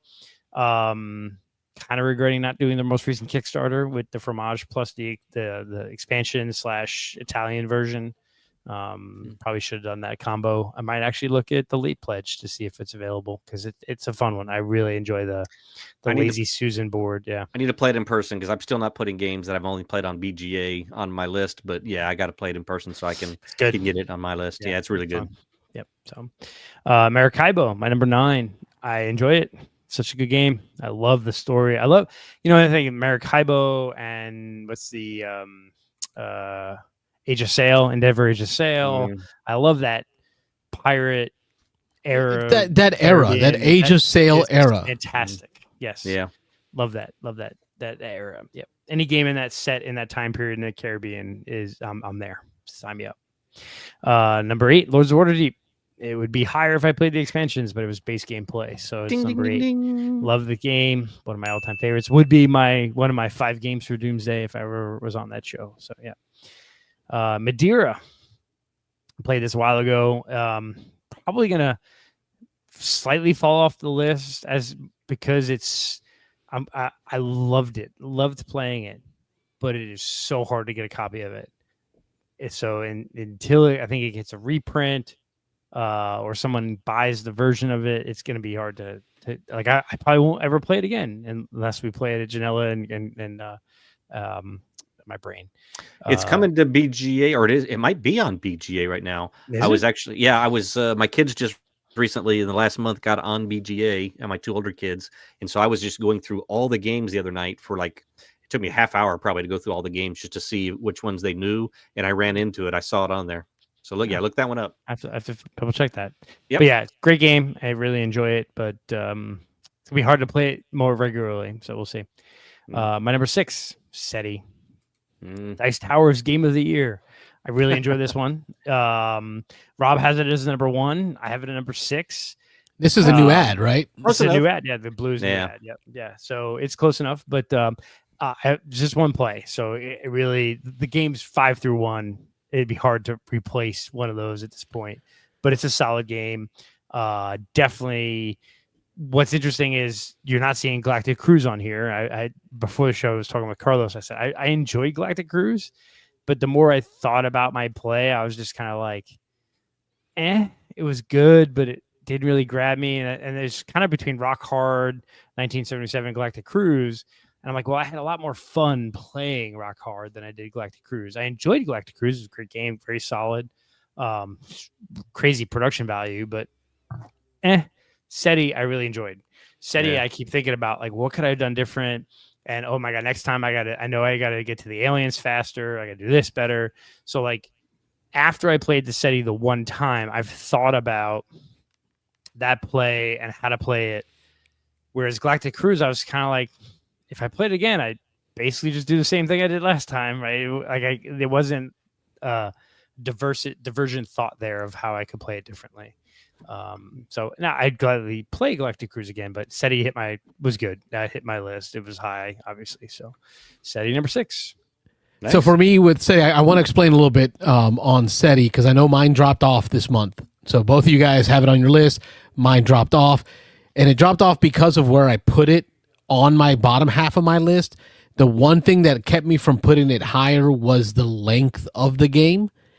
However, the presentation, the way the game looks, the component quality, the UI of the whole thing, the ease of reading the cards and what they do, all those things to me make it so much to me a better presentation than Galactic Cruise or even Shackleton Base. When we talk about 2025, we kind of got to talk 2024, 2025. We kind of talk those 3, right? Those 3 kind of came out around the same time. They're all space themed, right? They're all big Euros. I think SETI to me just looks the best, feels the best, teaches the best. Yeah, I agree. If I can just get it played one more time, like you said, it's post game of SETI. You start thinking about, man, how could I have done that differently? Yep. Yeah, my number one. So I'll play it anytime. It's the reason why it's number one. Yeah, I think I haven't played Shackleton Base yet, so I definitely need to play that. But between SETI and Galactic Cruise, if I would choose SETI as the winner there, and that's why I made my list. And Galactic Cruise didn't even make my list. So yeah. All right, number 5, Star Wars Battle for Hoth. There it is. I like Memoir 44. It's okay. I kind of used to hate when I played Memoir a bunch. Wrong answer. All right, Carlos. You can get stuck with cards that are all one zone versus another. It can be a little bit of luck based on what cards you drag. But you add in Star Wars, you add in the Battle for Hoth, you add in the theme, and it was killer. And like Firearm had said, we played that one scenario, and then you could see that there were campaign books. And I'm a nerd, so anything Star Wars, Lord of the Rings, Star Trek, I'm there. So this was a huge hit. I love the production value, and I like the idea that like you have those decks of cards like you have in Memoir 44. And I don't know if Memoir has it, but like think about Memoir 44 with like a desert pack where you have like you can add in the Rommel and the Montgomery cards. And so you have your base cards you can take and you can just shuffle in Vader and Luke, and you have these powerful asymmetric powers. We didn't even play with them at Dice Tower. I don't think any of the 4 plays I played we actually used those cards, but I looked through them. I'm like, oh, those are pretty cool. So yeah, I'm excited for that. I'm excited for them expanding this because they could do Star Wars Naboo, Battle for Naboo, and put in episode 1. It's all gonna sell, right? It'll be like the Battlefront games. You remember the old the Battlefront games that they had on all the different planets? Like they'll sell a pack for every planet. With troops. I think what they really did great here is Battlefront, the RTS. Oh my god! Yes, because you used to be able to pick what planet you want to fight on Endor and fight with the Wookiees. Like I'd buy every map that they put out. Come on, Asmodee, let's go. You can do Battle for Kashyyyk, Battle for Endor, Battle for whatever, and sign me up. I'm there. Done. What I think they did great here is they increased the advancedness of Memoir 44 a click, right? Mm-hmm. I am a huge Command and Colors fan, so I've seen the gamut from the most advanced version of the Command and Color system all the way down to the lightest, right?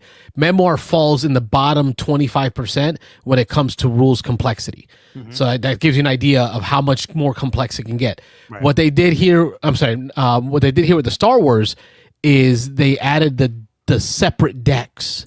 Right, some of the most complex versions of Command and Colors allow for the separate decks, where the Empire has its own deck and the Rebels have their own deck. And then you add on asymmetric characters because I think right on top. So your decks are completely different. Both of your decks are different. Like Vader, General Veers, and somebody else, and you have like Luke, Han, and somebody else, and you shuffle it into your deck, which is already kind of unique. And then you go from there. I think that's where it's getting its hooks into you gamers. Is like, okay, this is not simple. This is not child's play.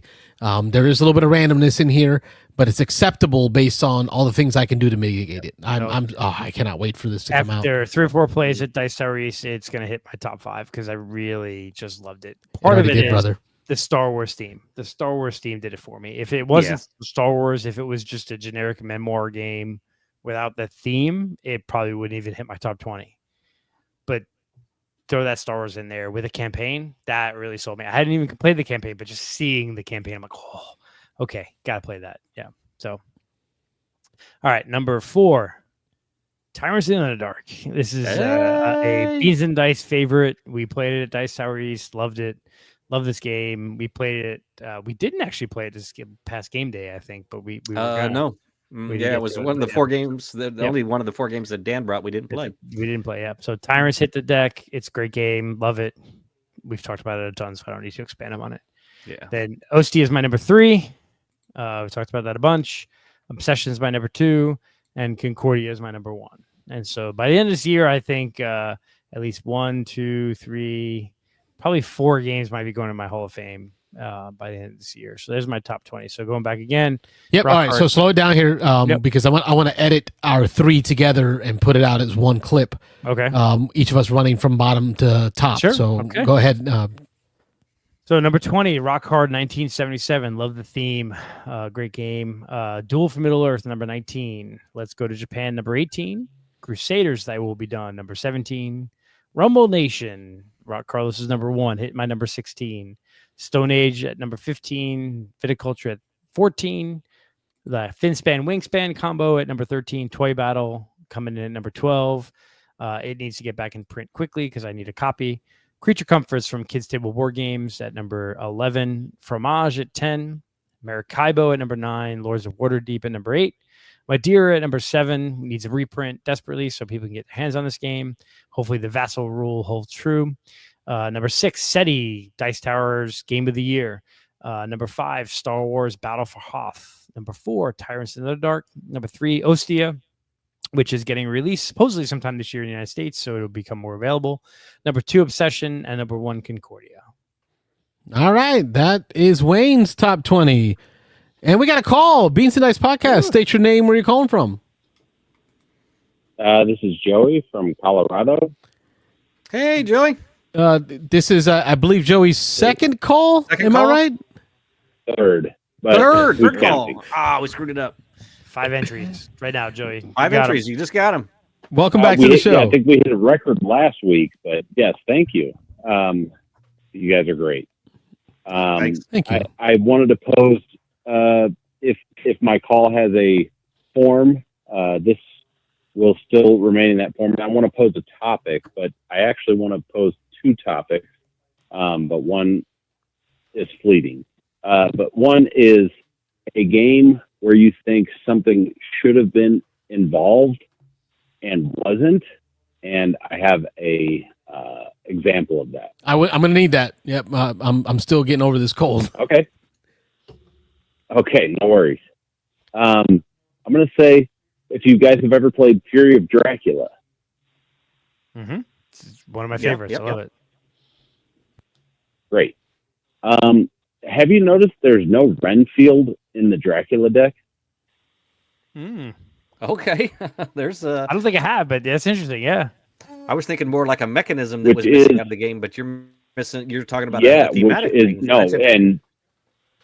And that's an incredibly important part of the, story, however you want to do literature, but he does not help Dracula at all. And in the book, he's one of the main characters. Good point. Good point. Never thought about it. So do you ask for a, expansion with a single card or something, but nothing, was ever fun. And I may be wrong, but I've looked it up and I think there's only fan variants. Yeah. Interesting. Now, it was interesting. So Fury of Dracula is on like its second or third edition. At least third, I think. I've only played the most recent edition. I wonder if maybe he was in. Maybe. And I have second edition. You have second edition? Okay. And I think with second and third are basically the same. It's just different publishers. But I don't know this much missing, if at all. Yeah. But I haven't played second or third or fourth. That's an interesting one. Yeah. So I didn't know if there's, any game that you've considered that, I guess would be maybe IP based in this genre, in this realm of question, but I don't know of any other game where I can think of like, our Discord channel, Greek mythology didn't include Thor with his hammer or something like that. Makes kind of a funny one jump into my mind. So, Terraforming Mars is missing Arnold Schwarzenegger. Oh, imagine that. That's obviously that's a funny example, but we just had a little thing in our Discord chat about Arnold. So anyway, I'm gonna have to think on that one. That one's hard. I haven't played. So this generic statement is in a lot of the Lord of the Rings games. A lot of the Lord of the Rings games don't have Tom Bombadil in it. Tom Bombadil? Oh yes. That's a good one. And that's just even in the movies, they kind of ignore Tom Bombadil. But I mean, the books are so dense, it's hard to put it all in the movies. And I feel like a lot of the Lord of the Rings games that have come out in the last 10 years have been more based on the movies than the books. And so I'm not sure I've seen Tom Bombadil as a character in a lot of the Lord of the Rings games. All right, the only one that I can think of is something that I'm certain BG Potato in our Discord would agree with on this one. And that's the second edition Battle Lore game system that FFG put out. Has no race of elves, right? Like it's this fantasy. Yes, like, and it's kind of we want our fourth faction. Like we need a good fourth faction, and it needs to be like elves. And I remember when I announced or posted up about the Star Wars Battle for Hoth. I think BG Potato's first comment is, "Where's my fourth faction for Battle Lore Second Edition?" Like, how about we do that first? And then you posted about like a reprint of Memoir 44, and BG Potato was me like, "Is this the fourth faction for Battle Lore?" Yes, he did say that as well. So yeah, no, it's not. How do you have a generic fantasy game and don't have dwarves, humans, elves, orcs? Yeah, it's like, yeah. They did the humans, they did the undead. And they did this kind of an insect creature-y type bad guy, but man, it's missing. I think elves are a key part of any fantasy game. That's my answer. Agreed. Yeah.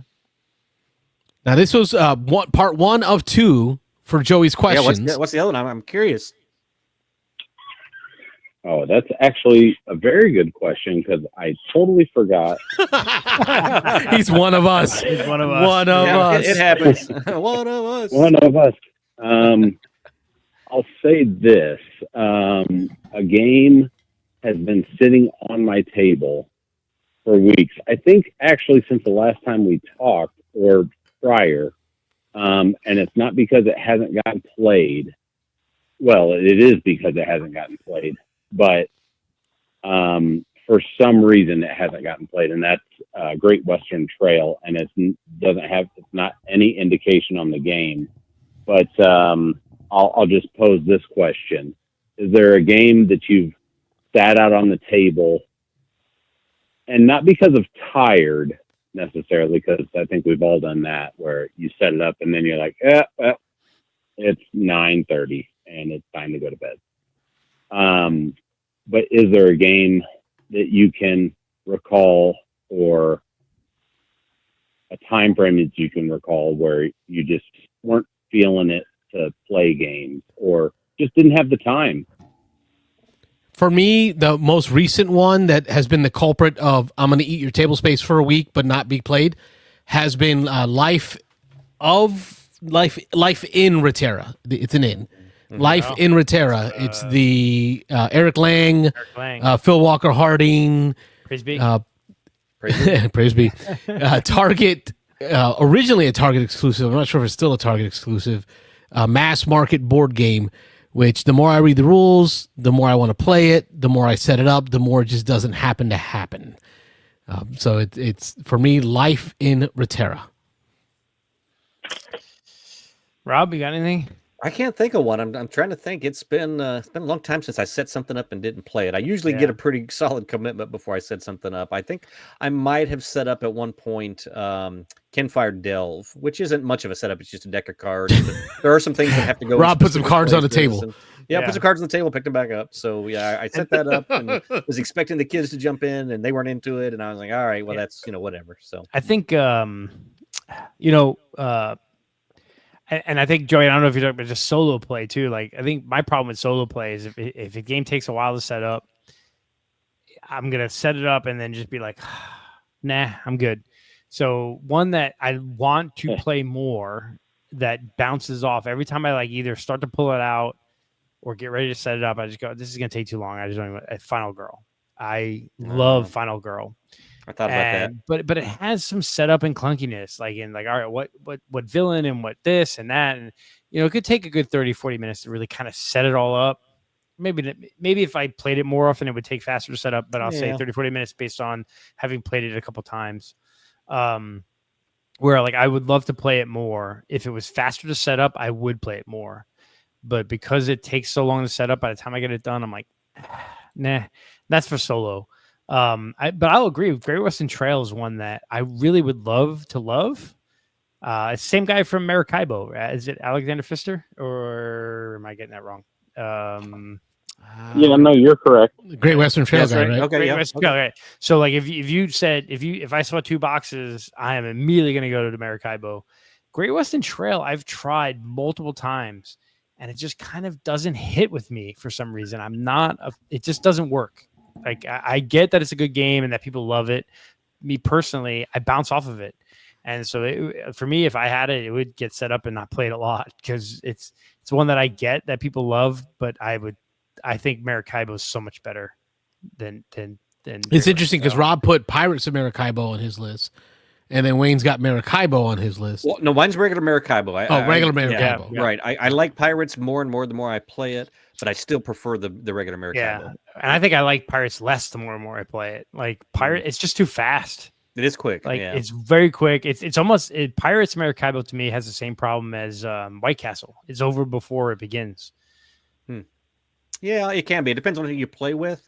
Because I'm actually in a game now that everybody's been just moving 1 or 2 spaces. Nobody's been pushing the end, and it's a much more satisfying experience for me right now. Yep. So yeah, I would love to play Final Girl more often. I kind of like I set it up and I'm like, no, or I start to set it up. I'm like, and then I agree with you. Great Western Trail is a good game, but it's a lot to get into. So, and I don't want to offer that Great Western Trails isn't desirable to play. Yeah. It just happens to be the game that's been on my table. Sure. Yep. I'll say this as far as solo games go.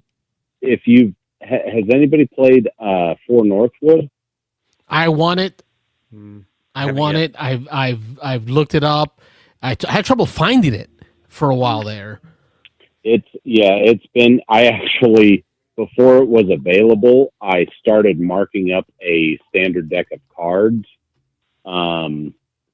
but they didn't. It requires more than a standard deck of cards, poker deck. So it requires, I don't know, 14, 16 extra cards. So you have to have 2 of the same decks to produce the same backgrounds of cards. So anyways, but that is such a great game to play solo, and it sets up quick and it plays quick. So if you're a trick taker person, I highly cannot actually recommend it more. I keep it actually with me in my work bag and I take it on every trip. It's such a good game. And I think some people, there's a desire for the plastic cards. I really don't care about the plastic cards. If they're just standard linen finish,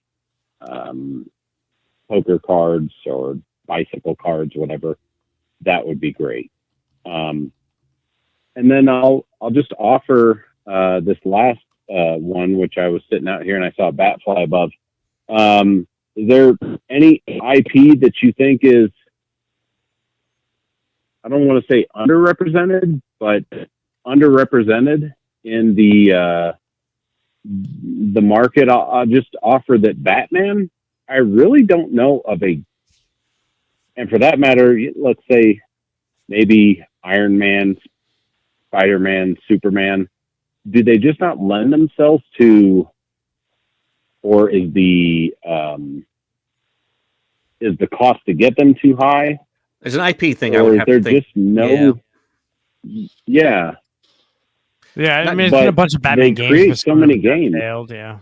Yeah, there's been a handful. I can think of. They had the big one with all the minis that they made a few years ago. And I tried the detective one. That was weird. Right, that was Ignacy. Trebuchet. Yeah. Well, and that big Batman game had like the worst rule book. Oh yes, yeah, Chronicles was it? Yep. Yeah. I think the one with the minis and that's okay too. I was more thinking. I was like, Batman's such a great IP, but is it just relegated to, discovery, mystery? Is Sherlock Holmes taking that space? If that's even, so I thought that would be a interesting conversation piece too. I think, honestly, I think Star Trek too is like an IP that like not done well. Yeah, there's been like there's like the one big game where it's like Star Trek like fleet battles type thing.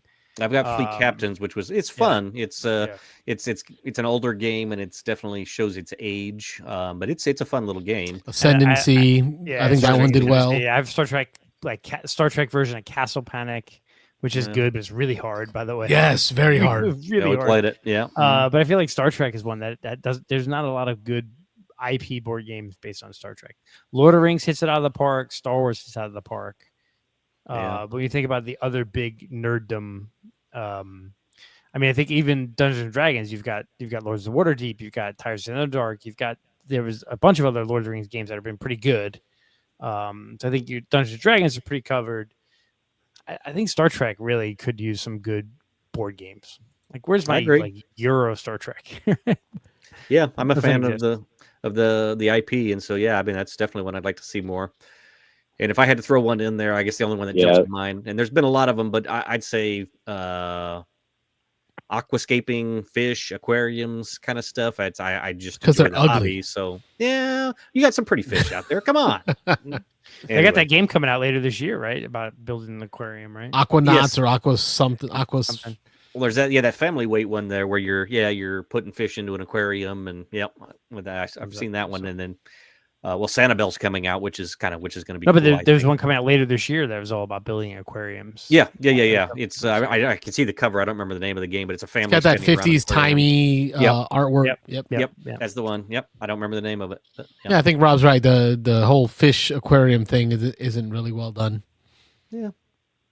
About as nerdy as we get, Joey. Yeah, and I think part of that conversation could also be that, like, games aren't necessarily always, or IPs aren't always designed for a full game. I'll just say this, with Batman in particular, I'll just bring that back into the front. There's the fighting aspect. There's the detective aspect. There's the partial, like, what's the game with Marvel Legendary? Not Legendary. The game where you have decks of people who can be part of their character at some time, and then they hide at some time. So there's all different kind of aspects to, I'll just use Batman as an example, to where there could be a fighting game and a detective game, but is that already done, and is it just like seeking out a reason to have another game, right, and another IP? But there's also like the resource management piece of Wayne Industries. I mean, we could have like Brass Gotham, Yeah. Sure. Yeah, it's very interesting, actually. There's different people think of the action. When you think of those, come on, right? So I don't know. Yeah, I guess maybe that's the mixed match. But I like Wayne said. I mean, I don't know. I think a lot of Euros could benefit from an IP. You just got to do it the right way. But I don't know. That's my thought. Yeah. But so like even like so Firefly is another one I'll throw out there. Like that, really, there's just that one. There's been a couple of Firefly games, but they're all horrible. There's the one Firefly game that is the hit, right? It's the Firefly, Battlestar Galactica. There's a lot of other like that, like those two. Stargate. Where's the Stargate game? Like that's another one. That like Stargate has 10 or 11 seasons of the show plus 3 spinoffs with multiple seasons, and there's not really one decent Stargate board game. There's one decent Battlestar game. There's one decent Firefly game. Nothing for Stargate at all. So that's another one I think. I'm waiting for the Cosmere to show up in like a battling war game, right? I get it. They're doing the RPG thing. They've done the deck builder thing. But when I read the first couple of books in that series, the battling landscape that they put in my mind, I'm like, this would make an amazing miniatures tabletop war game. Like battling for these crystals on the board. It just got me thinking of like Nexus Ops, the little battling board game, but set in that world would be so great. There's a lot of somebody's making money off of us, Joey. They're listening to our ideas. Write them all down. Wheel of Time. You know what? If I can be involved in the conversation prior, then I'm happy. Yeah. There you go. Hey, here's what you do next, Joey. Email us at beansanddice@gmail.com. Let us know it's you, because you've now got 5 entries into Wayne's giveaway. I got it written down. Joey, so we can get back to him. Oh, yeah. Right, yeah. right now, we're going to yell into the ether. Hey, Joey from Colorado. Joey, you won. Yeah, so far everyone has been a fan of the show. So yeah, we know. Yeah, or if you're in our Discord, just post. Yep. Let us know in our Discord, in our call-in show chat, or email us to let us know it's you, and then you'll have those 5 entries for this call next week. We'll do some more next week, right, Wayne? Yep. And then I think after you come back from Dragon Con, we'll give it away. Yep. Sure, no worries. Well, in side note, I won't go board game, but I will say that tonight we made zucchini bread. So if anybody wants to discuss their side hobby of cooking or baking, my entry is zucchini bread. Wifey and I had some fun trying the sourdough craze. I've got, I don't know about you, Joey. When you're a hobbyist, you tend to go all in, right? Whether it's board games or whatever. All the stuff we bought for making obsessive compulsive disorder, man. Oh, is that what that is? Yeah. It's called broke. Thanks, Joey, for the call, man. Much appreciated. Well, I'm going to hop off here. Thank you very much. Wish the family a good evening. Great work as always, and you guys have a good night. Appreciate you. Thank Good night. you. God bless. Bye-bye. Zucchini's a good one, man. I would actually make a zucchini quiche. That's really good. Joey made it a call-in show. Thank you, Joey. Woohoo! 5 entries for Joey. Nice. 5? 5. Oh, you gotta hit There we go. Put them in the box. Go. They're in the bank for Joey. We Yeah, had some comments in there. Yeah, we got Mage Knight, one mic, lived on my table multiple times, never got played. Yeah. I'm surprised you got past the rule book. Mike, I got to break it to you though, Mike. You're an affiliate of the Beansanddice crew. You're not. Can't win. You can't win. No entries for Mike. Maybe. I don't know. We'll see. He hasn't been on in a while. So. Pablo, Pokemon. That's another one. There's not a lot of big Pokemon games. There's just a Pokemon Splendor, which is great, by the way. But yeah, that's another. I think they have a card game, if I remember correctly, right? It's called Pokemon. The TCG. Yeah. World's second largest card game. I think so. I've heard of that. It's up there. So Well, we did our top 20, which was great. I wanted to get that. We got a phone call in, which is awesome. But I was really looking forward to this Wayne rant. I'm curious really to rant. Yeah.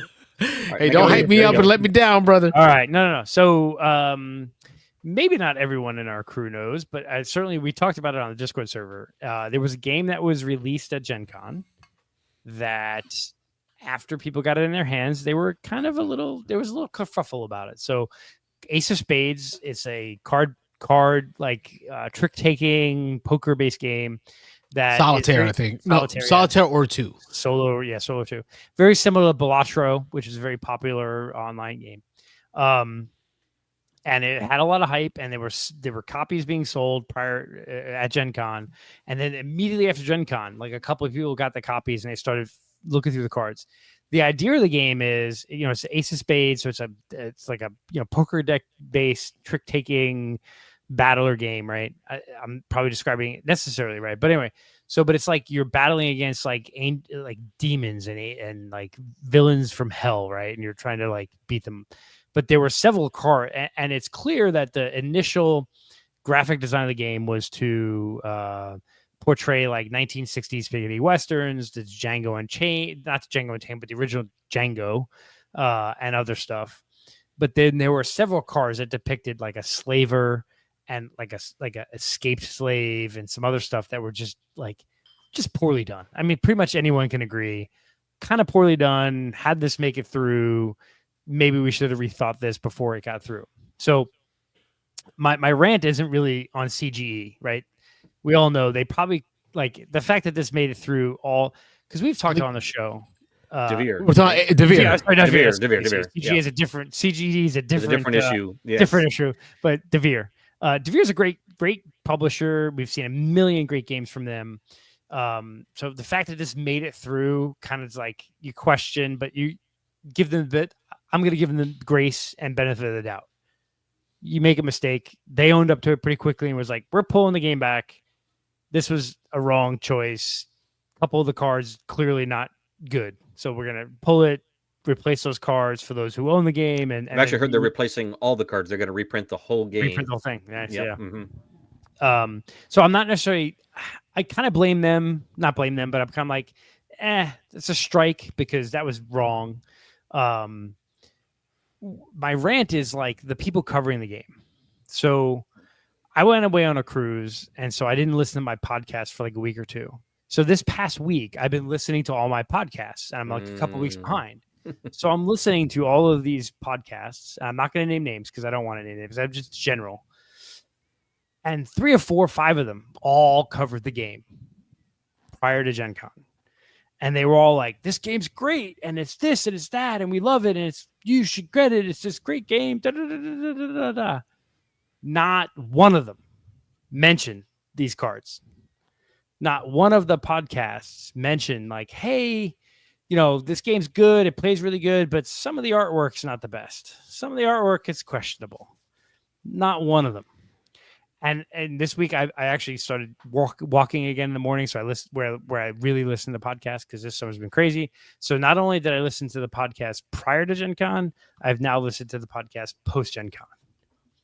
And not one of those people who covered the game before Gen Con has come out and made a statement of like, we covered this game, and in our enthusiasm for the game, we missed this, or we really kind of overlooked this, and sorry, or in our zeal to cover the game prior to Gen Con, we kind of didn't cover this thing. So like, I get it. To me, if I covered the game before the Gen Con and just loved the game and talked about it and totally missed these couple of cards that are really objectionable, afterwards I'm going to go, you know what?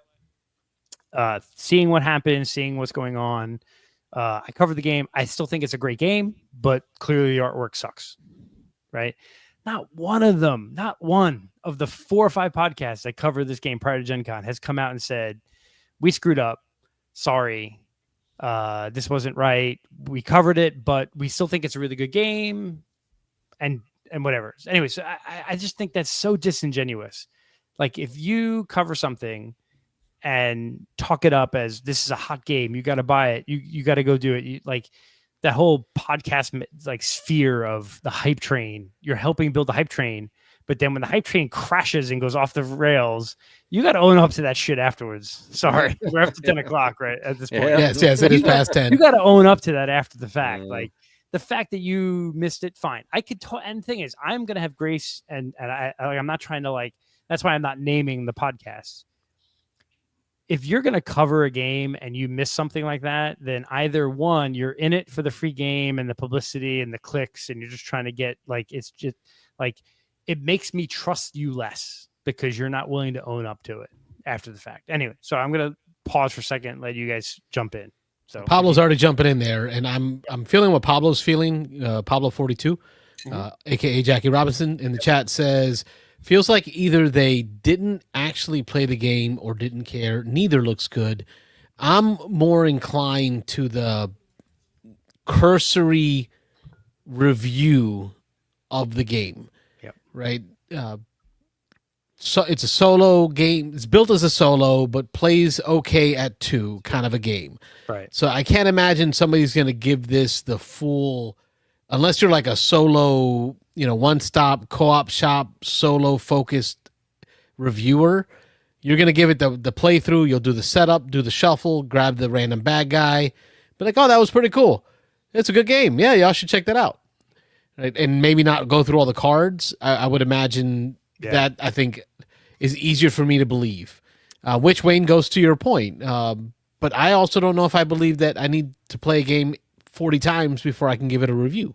Right. No, that's what I'm saying. Like, did you play the game at all, or did you ignore those cards? And I guess it's possible if you play the game once or twice, you don't come across those cards. But at least one of them, like several of the podcasts, also have video reviews. And it's like, you can see you flipping through the cards, and I can see.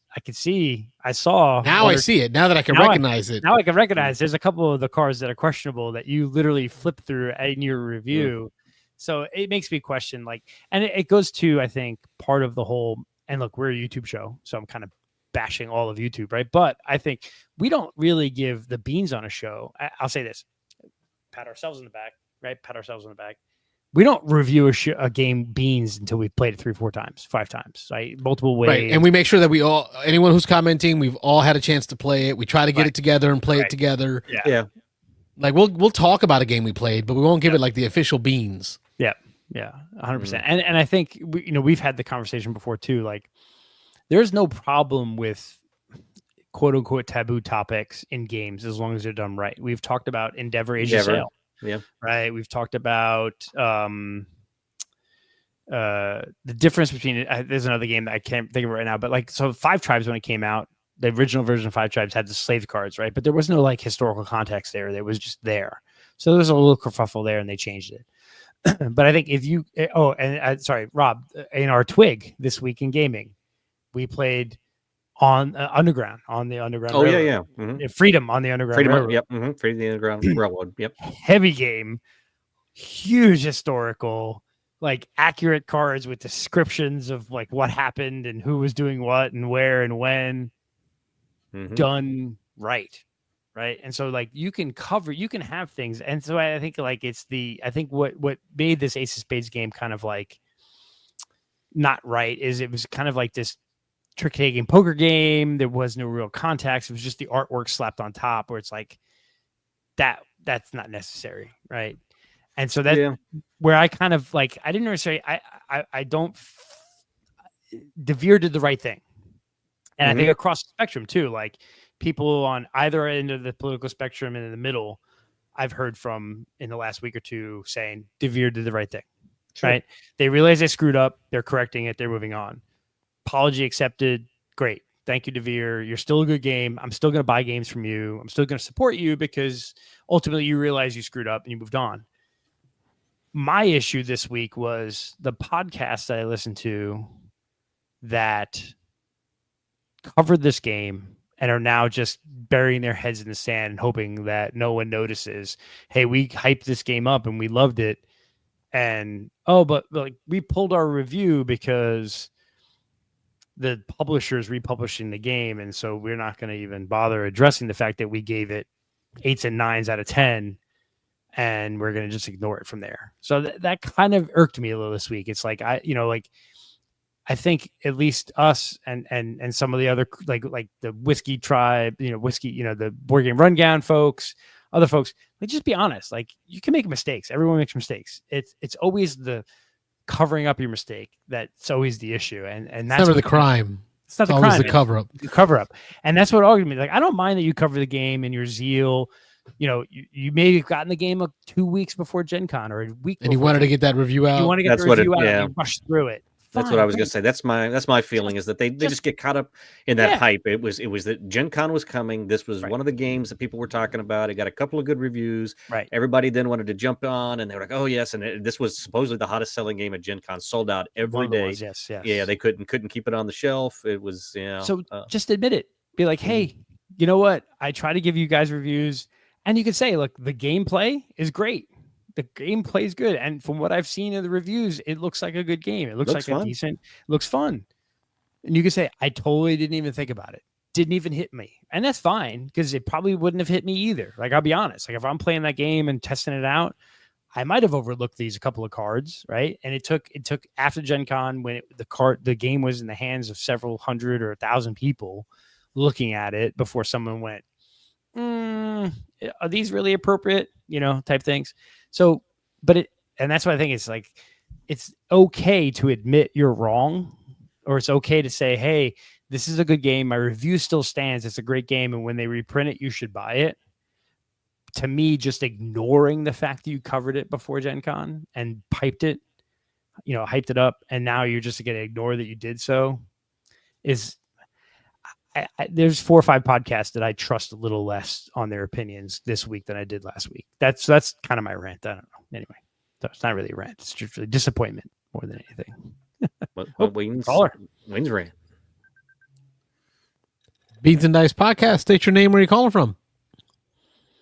Hey guys, it's Chris from Texas. How you doing tonight? Hey, Chris. Hey, how are you? Popping tot in the house, dropping videos like it's hot. Oh yeah, crazy man. Yeah. Sure. Well, yeah. Try to get it done before the kids started school, so we did all the recording last week, and then I just did the editing over the weekend, and so it worked out well. We got to do our top 10 list, but we'll do that at some point. At least we got the 11 through 20 done.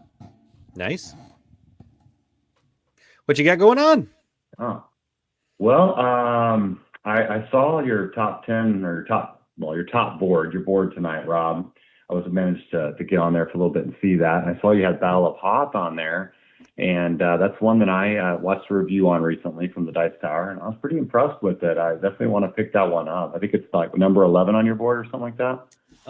Yeah, I think Wayne had it on there also. Yeah. Oh, Wayne, you're on mute. So just it's number 11 on that. Wayne. Okay. I was drinking, so it's like 5 or 6 on mine. It's like 11 on mine. Yeah. Oh wow, it's really good. Oh sweet. Yeah, I got a chance to play it, I think 3 or 4 times at Dice Tower. And again, I was already a fan of Memoir. That was one of the early games Carlos introduced me to when he got me into the hobby. And so we played a decent amount of Memoir. And then, we put it away, and I haven't played it for years and years. And this was an opportunity, but I think I'm going to like this better. I know Carlos likes his history. He likes his epic battles, his tanks. But the AT-AT walkers and the snow speeders. And I mean, that hit it for me. So really a lot of fun. 100%. Yeah. I mean, I like the components, the art, all that. Obviously I like Star Wars, so I'm a little biased that way with the theme, but yeah, I really was impressed with the gameplay. I think Dice Tower gave it like a 9, and was the high review on that. And I think the lowest score was like an 8.5. So it looks really good. Yeah. How are the components? What are your impressions of the components? Like, how would you rate them? They were good. They were great. The board's a standard board. The cards are standard cards. There was something crazy there. The miniatures were all great. The detail for how small they were. I mean, they were, I don't know, but millimeter size, but they were, good inch and a half for the smaller. The AT-ATs were like an inch and a half, and the speeders were about an inch, and the rest were smaller. The detail was great. So I'm impressed with it. Yeah, it definitely wasn't bad. What did you think of the heroes? Oh, go ahead. No, I was just gonna say, well, definitely wasn't bad. I agree with Wayne. Great. I don't know if I'd say great. I mean, they were definitely good. They were high quality, so they weren't bad. So the board, like Wayne said, the board wasn't anything too special. The cards were kind of just a common card stock, but obviously, I think, again, we've talked about it a couple of times. The real thing about this is, where are they going to go with this? Because Memoir has tons of expansions, and they added on, and they can go to the animated series. They can go in the future. They can go in the past. They can go all different directions. So yeah, the possibilities are almost limitless with this one. So that's what's got me excited. Yeah, I agree. It's kind of one of those good and bad things, right? It's good for the hobby, but not good for a wallet. Kind of yes, exactly. Exactly. I'm trying to figure out how to empty shelf space for my new collection. Yeah, that's a good one. Now, my next question is, what did you think of the heroes? I know you could be like Darth Vader, and they have different heroes. Did that integrate pretty well? I think it's just some extra cards you throw in or something. Yeah, so Rob and I didn't play with those ever, but it's not like extra figures you put on the board. In your deck of cards, you'll have a Rebel deck and an Empire deck, where you're drawing the cards to move in the left, right, center, or whatever. The asymmetric powers are, you can choose a hero or villain. So like, it's like General Veers, Vader, and somebody else, and it's like Han, Luke, whatever. It just adds a couple of cards to your deck that give you these kind of crazy superpower, like asymmetric one-time use powers. So it could be, though, you shuffle them into the deck and they all end up at the bottom and you never get to use them. But it does add some asymmetric powers, although the decks are kind of already asymmetric because they're very tailored to Empire versus Rebel. So. Okay. That'll be interesting to see where they go with this, and how frequently they're going to put out new content, right?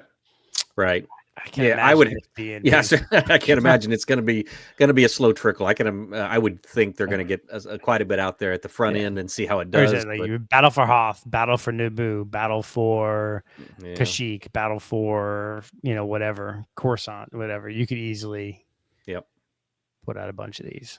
I think even more than that, I was listening to a podcast. It came up the idea of so Asmodee, right, over all of this now. Right, Asmodee over everything. Days of Wonder, right, and then what was their biggest recent purchase? Right, Zombicide. Well, yeah. Can you imagine a Star Wars Zombicide? Like, oh wow! Like my wallet's gonna Asmodee is gonna have a direct line siphon to my wallet. Just straight to give me your credit card number and just put it on here. Name a popular Asmodee title, throw Star Wars on it, and I think us at least half of us that are currently on the show right now, including Chris, will be dropping money on anything that has that. Yeah. Absolutely, yeah. So I'm excited. That one, I think, of all the Gen Con releases, got me the most excited. Were there any other Gen Con releases that you guys were excited about that you saw, recently, or just? This was a big one. Like there was so many games at Gen Con this year, but there wasn't like the it game. There was a couple of games that hit kind of big, but really this was the big one for me. Yeah, I think I'd agree. Yeah, this. And there weren't a lot of big announcements at Gen Con. There was a couple things that were dropped that were unexpected, but I know there's been a lot of chat that they expected some things from some companies, but again, we've talked about this in the past that we're I think in an age now where things come out gradually. It used to be you waited till the big events, but now everybody's just you want to get them out there. Fantasy Flight didn't even do the in-flight report this year, right? First time, didn't I think. Do it at all. Yep. I think for me, the one that stood out of the Gen Con coverage that I'm monitoring now is the Sanctuary, the Arc Nova. I think it's called Sanctuary and Arc Nova game. Yep. So they're going with Arc Nova is now a brand. Yeah. So we're going to make games That's adjacent to that. Thing, right? Every game's a brand.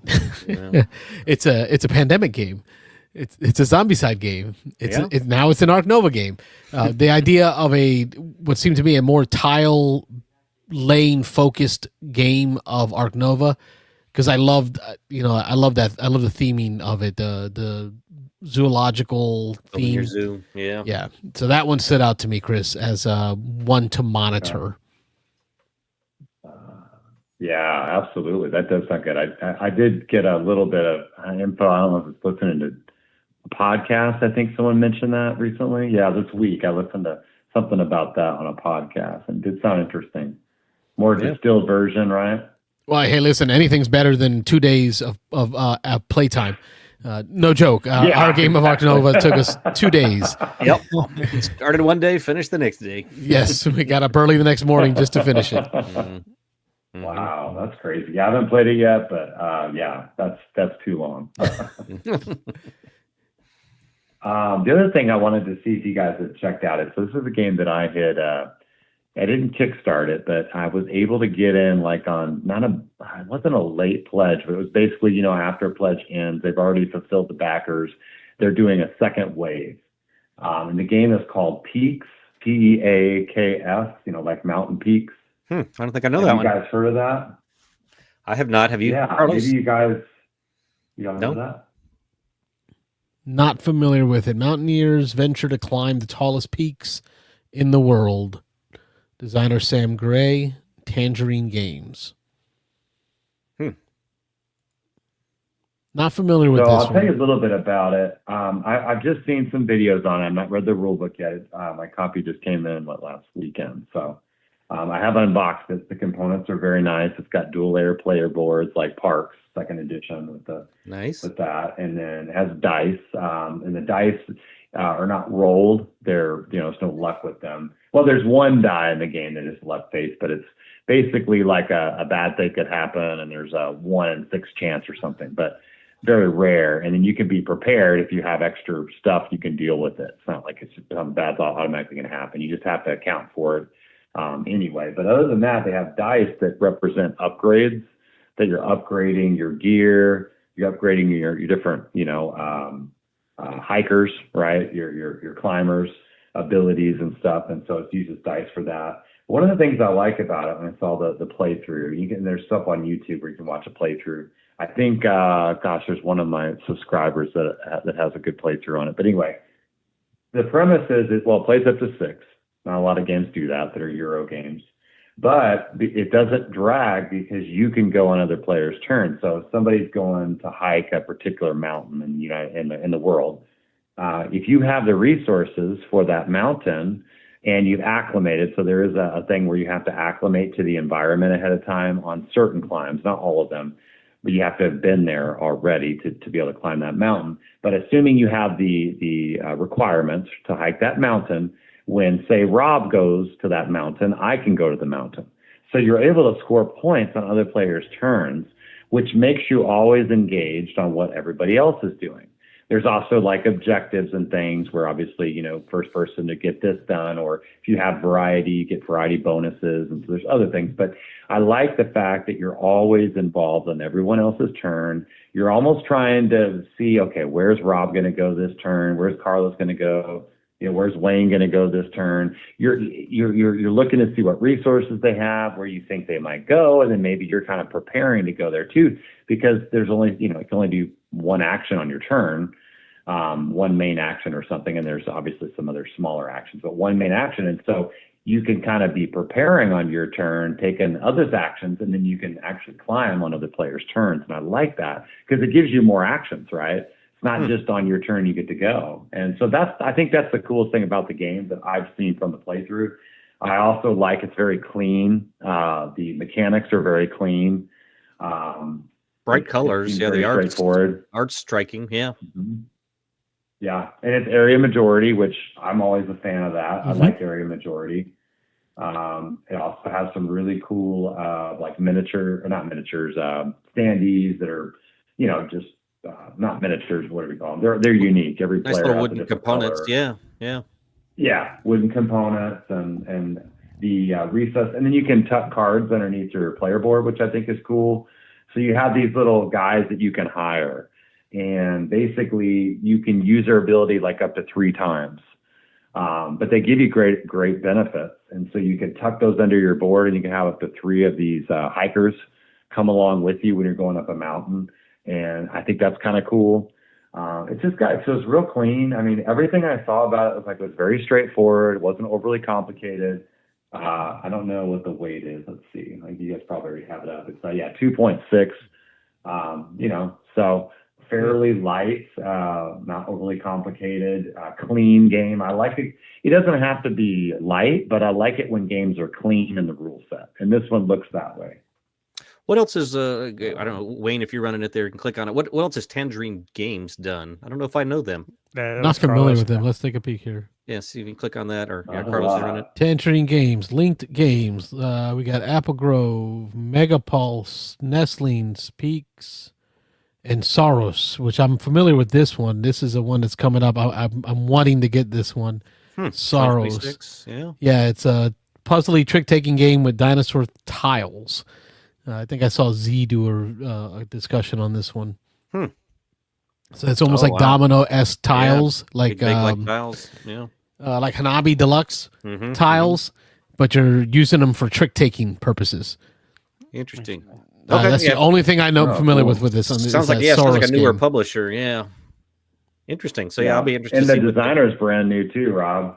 Is it? Oh, okay. I was going to ask that maybe next too to see. Go back to the other guy, Sam Gray. Back. Sam Gray. Here we go. Linked Games. Peaks. Just this one. This is his first game. Okay. Well, this will be interesting to keep. He peaked. Be interesting to keep an eye on for sure. But bright colors. It kind of reminds me of a little bit like Parks. It's got like the bright colors, and some of the cards and stuff look a little like Parks. Mm-hmm. But then it also reminds me of trekking. Not trekking. What's the one you're going around to the different national parks? Trekking national parks. That too. And then, but the world. Trekking the world. Trekking the world. There you go. That's what I was trying to think of. Trekking the world. Yeah, it looks real similar to those, look wise. Interesting. Well, thank you for bringing another one to our attention. Yeah, once I get a chance to play it, I'll call in sometime and let you know. I'll play with my son and tell you what we think. But I like the way that, like I said, it plays 6, but everybody's involved on other players' turns. I always think that's a cool mechanism in a game. Yeah. And the components are great. The artwork is great. So far, I like everything I've seen about it. And then the reviews, if you look on BGG, the reviews are really good. People seem to really be enjoying it that have played it. Oh, good. All right. Oh. Well, Wayne's going to mark you down for 5 entries for the wine cellar. I got it. Yep, got it marked. Awesome. Down. Oh. Okay. Yep. So I don't know if you own wine cellar yet. So what's the 5 entries? Oh, are you getting another copy, Wayne? I got it. I got another copy by mistake, so I'm going to give it away. Okay, I got the same ball game, so I was thinking of giving it away to one of my neighbors. Well, there you go. There you go. Okay. So if you don't want to be in the group, I will. Copy. Since you already have a copy, I'm gonna delete you from the entry. Is that okay? Yeah.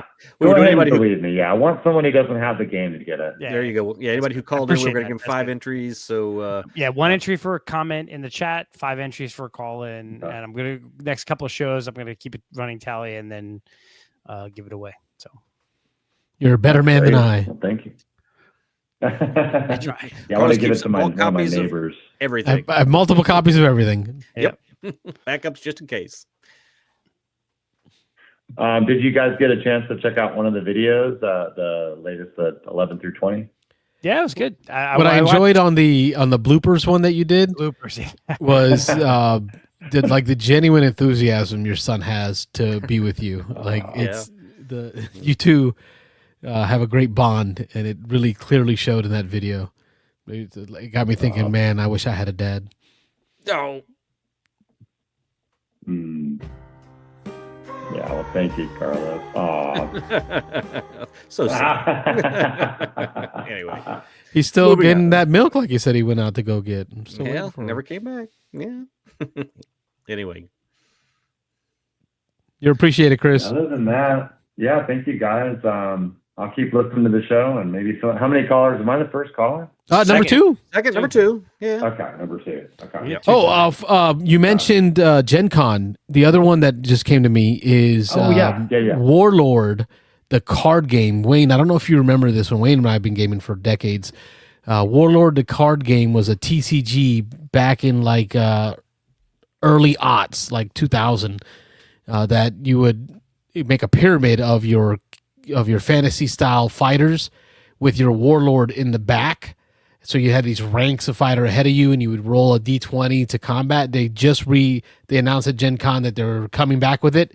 They're republishing it. Tom Vassell talked about it in one of his videos, as well as in the podcast, his Gen Con recap podcast, because he also had fond memories of playing Warlord. So that one I'm looking forward to seeing it come out on retail, so I can show it to my kids and see. They can tell me how stupid it is, Dad. Your memories are stupid, Dad. Yeah. There's one more game I just thought of, guys, which we've talked about on the podcast previously, but Luthier was actually a Gen Con release. Now, I don't think it was planned to be, but they got copies in early. Mm-hmm. And I heard they all sold out. Like, it was one of the hottest lines. I think in the Dice Tower video where they were showing Gen Con coverage, it was like, it was the hottest thing. One of the games that was at Dice Tower East, there was one table of it, and it just never worked out where I could play it. It was always full. Yeah, it was always full. I'm kind of glad I didn't, because I didn't back this one, and I think I might regret it. But it's Paverson game, so it's distilled.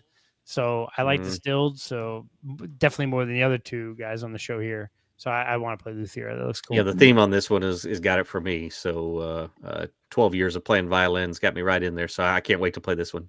Oh, cool. That's great, Rob. Yep.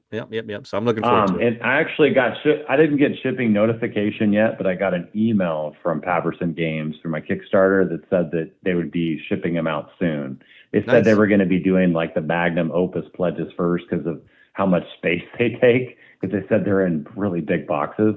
And I did not get the magnum opus. I got just the deluxe, it was like $99 one. So I'll be getting my copy soon. I mean, probably by the end of the month, I'm guessing.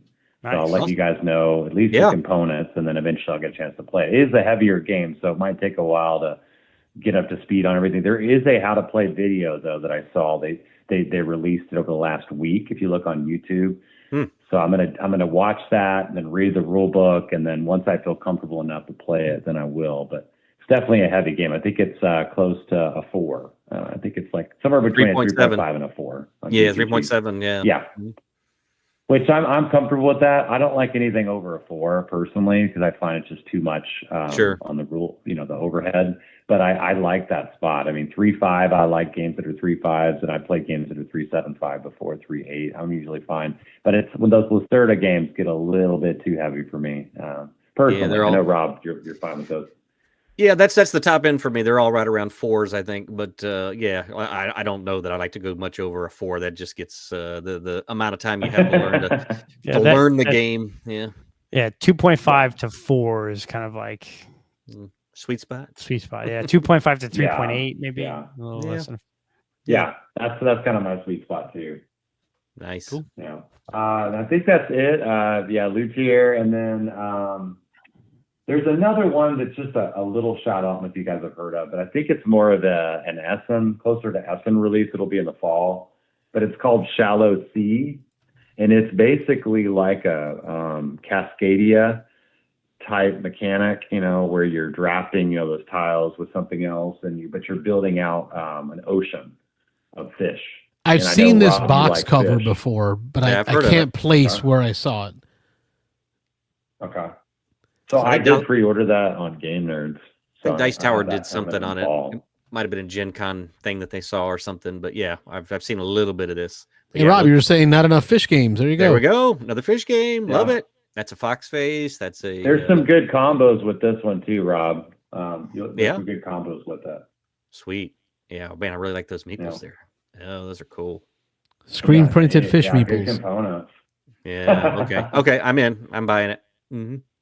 Okay, well, there you go. Game Nerds has it, as far as I know, and they had the expansion too.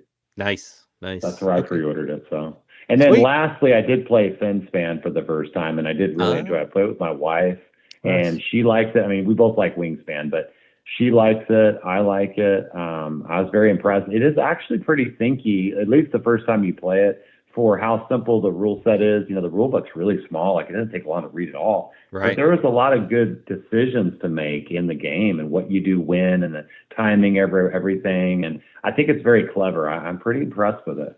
Isn't it also great for teaching? Like, the idea that everything is face up, it really makes it so that new players to the game have no qualms with showing you a card and asking you, well, what does that mean?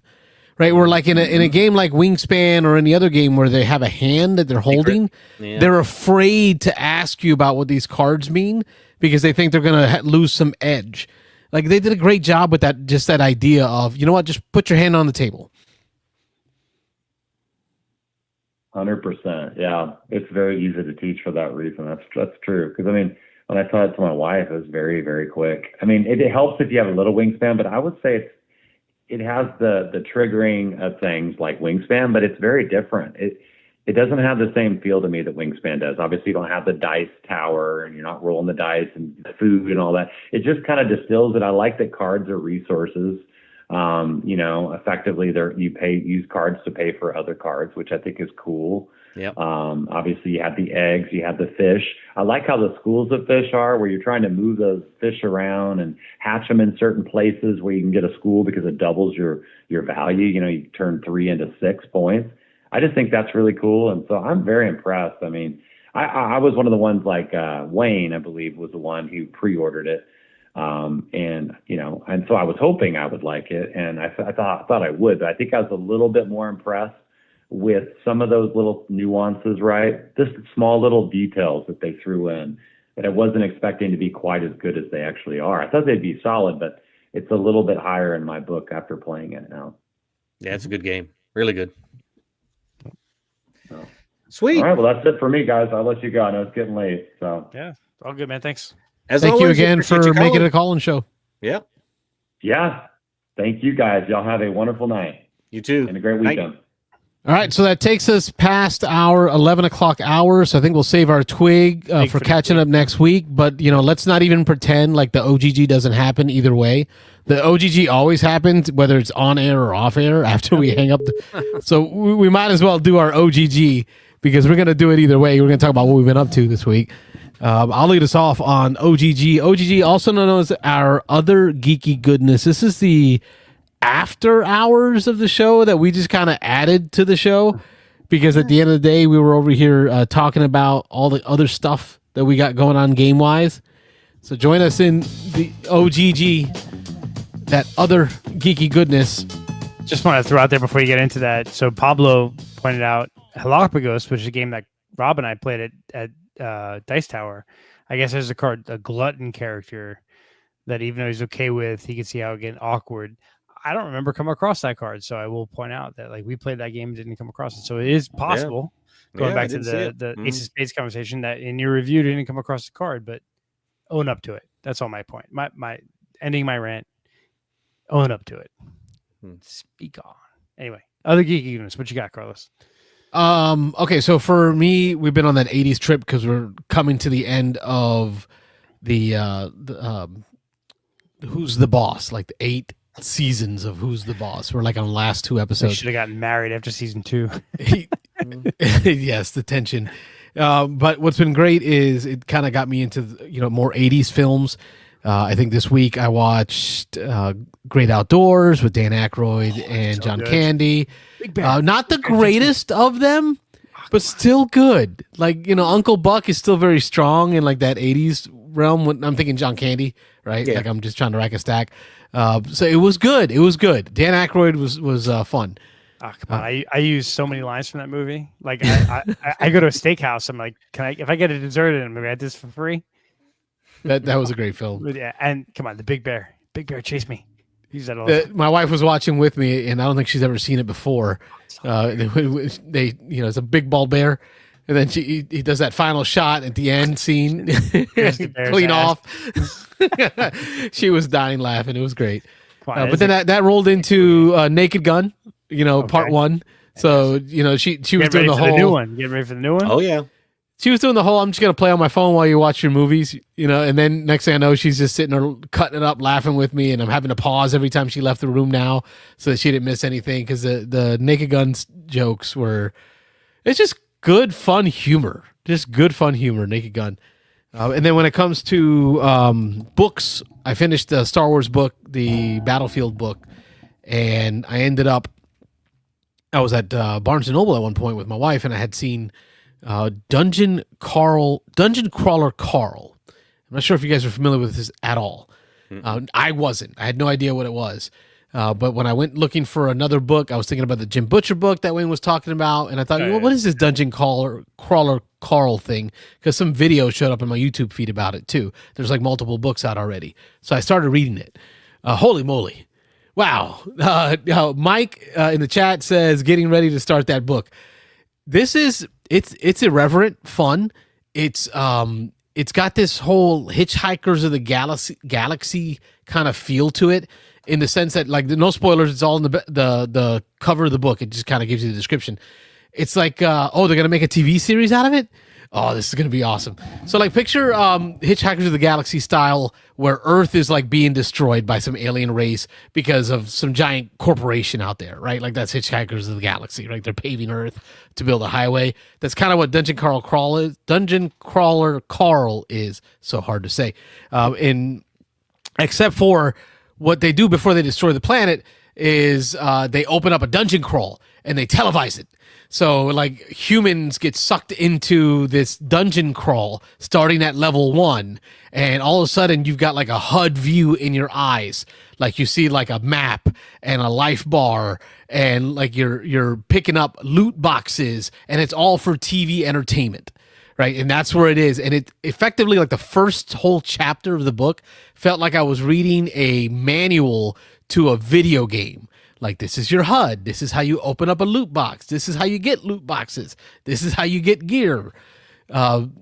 Renegade partners with Dungeon Crawler Carl's Matt Dinnim. It's creating an RPG based on the game. It just feels like an awesome, fun, like Duke Nukem, FPS style dungeon crawler where this guy's got to get to level 15 to survive before the planet gets destroyed. It's I'm about 15% through the book, and I started yesterday. All right, cool. Sounds like a good one. Mike, keep me posted. That's all I got for my OGG.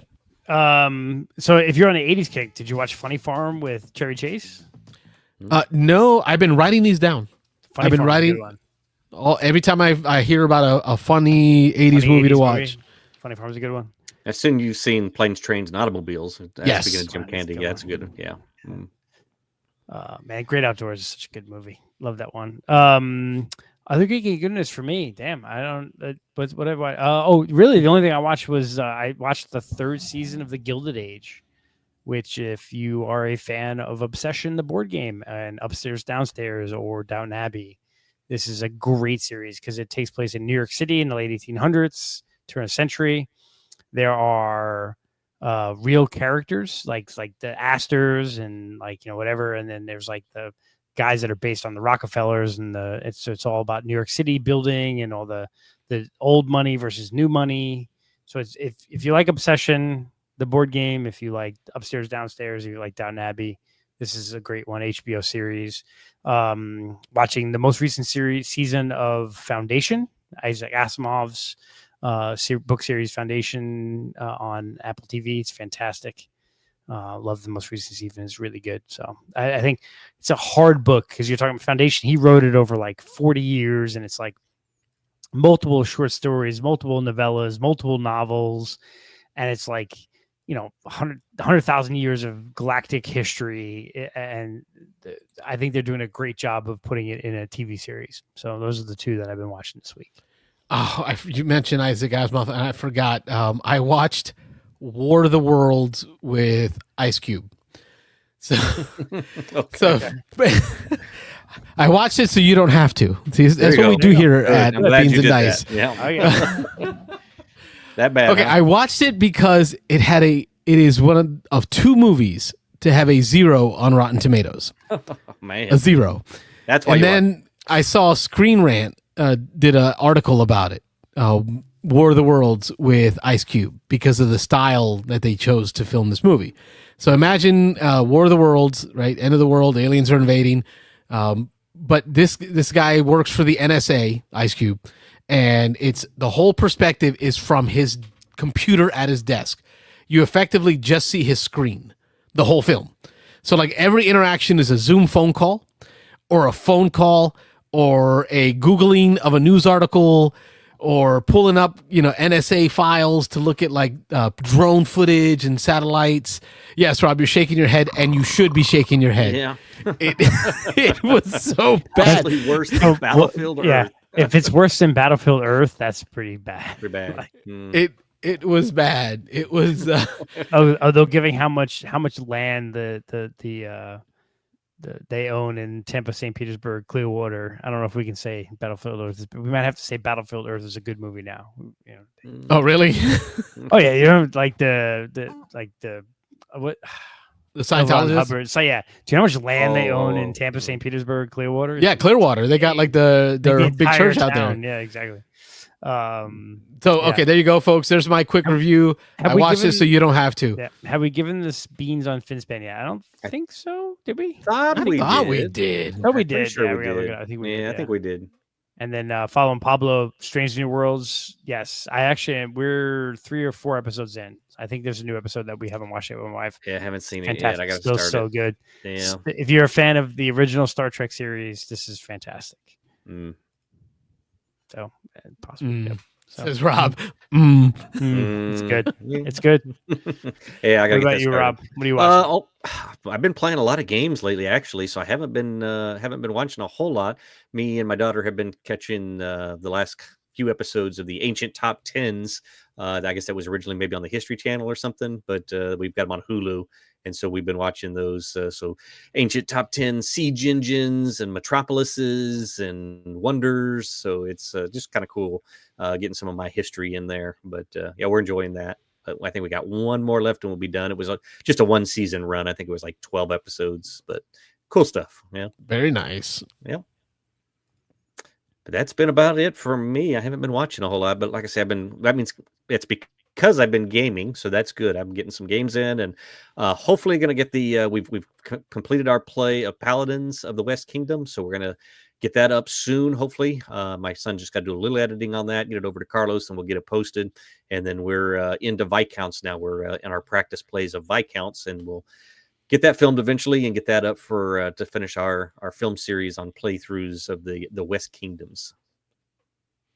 Looking forward to it. You guys did a great job on the last video. Oh, thanks. Yeah. Let's see. Pablo42 says, I saw so many 5-star Rotten Tomato reviews with 1 review profiles. Amazon paid for production.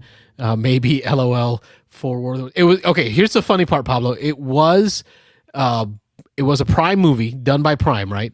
And it had this whole underlying theme going in it. You know, let me not even say it underline. It hits you in the head with this. The idea of you giving up your privacy for safety, like this whole you're being watched. So like, you know, he kind of flips from being the NSA watcher and gives up on that to become like one of the disruptors that is now like outing the government and they're watching of you, right? But the whole time the movie was like hawking Prime. Like they're using a Prime drone to send a thumb drive one place, or, you know, one of the main characters in his Prime truck wearing his Prime jacket, like they're ordering Prime. And I'm thinking, Amazon, you are the biggest watcher of all. Yeah. Like right now, my Alexa's listening to me.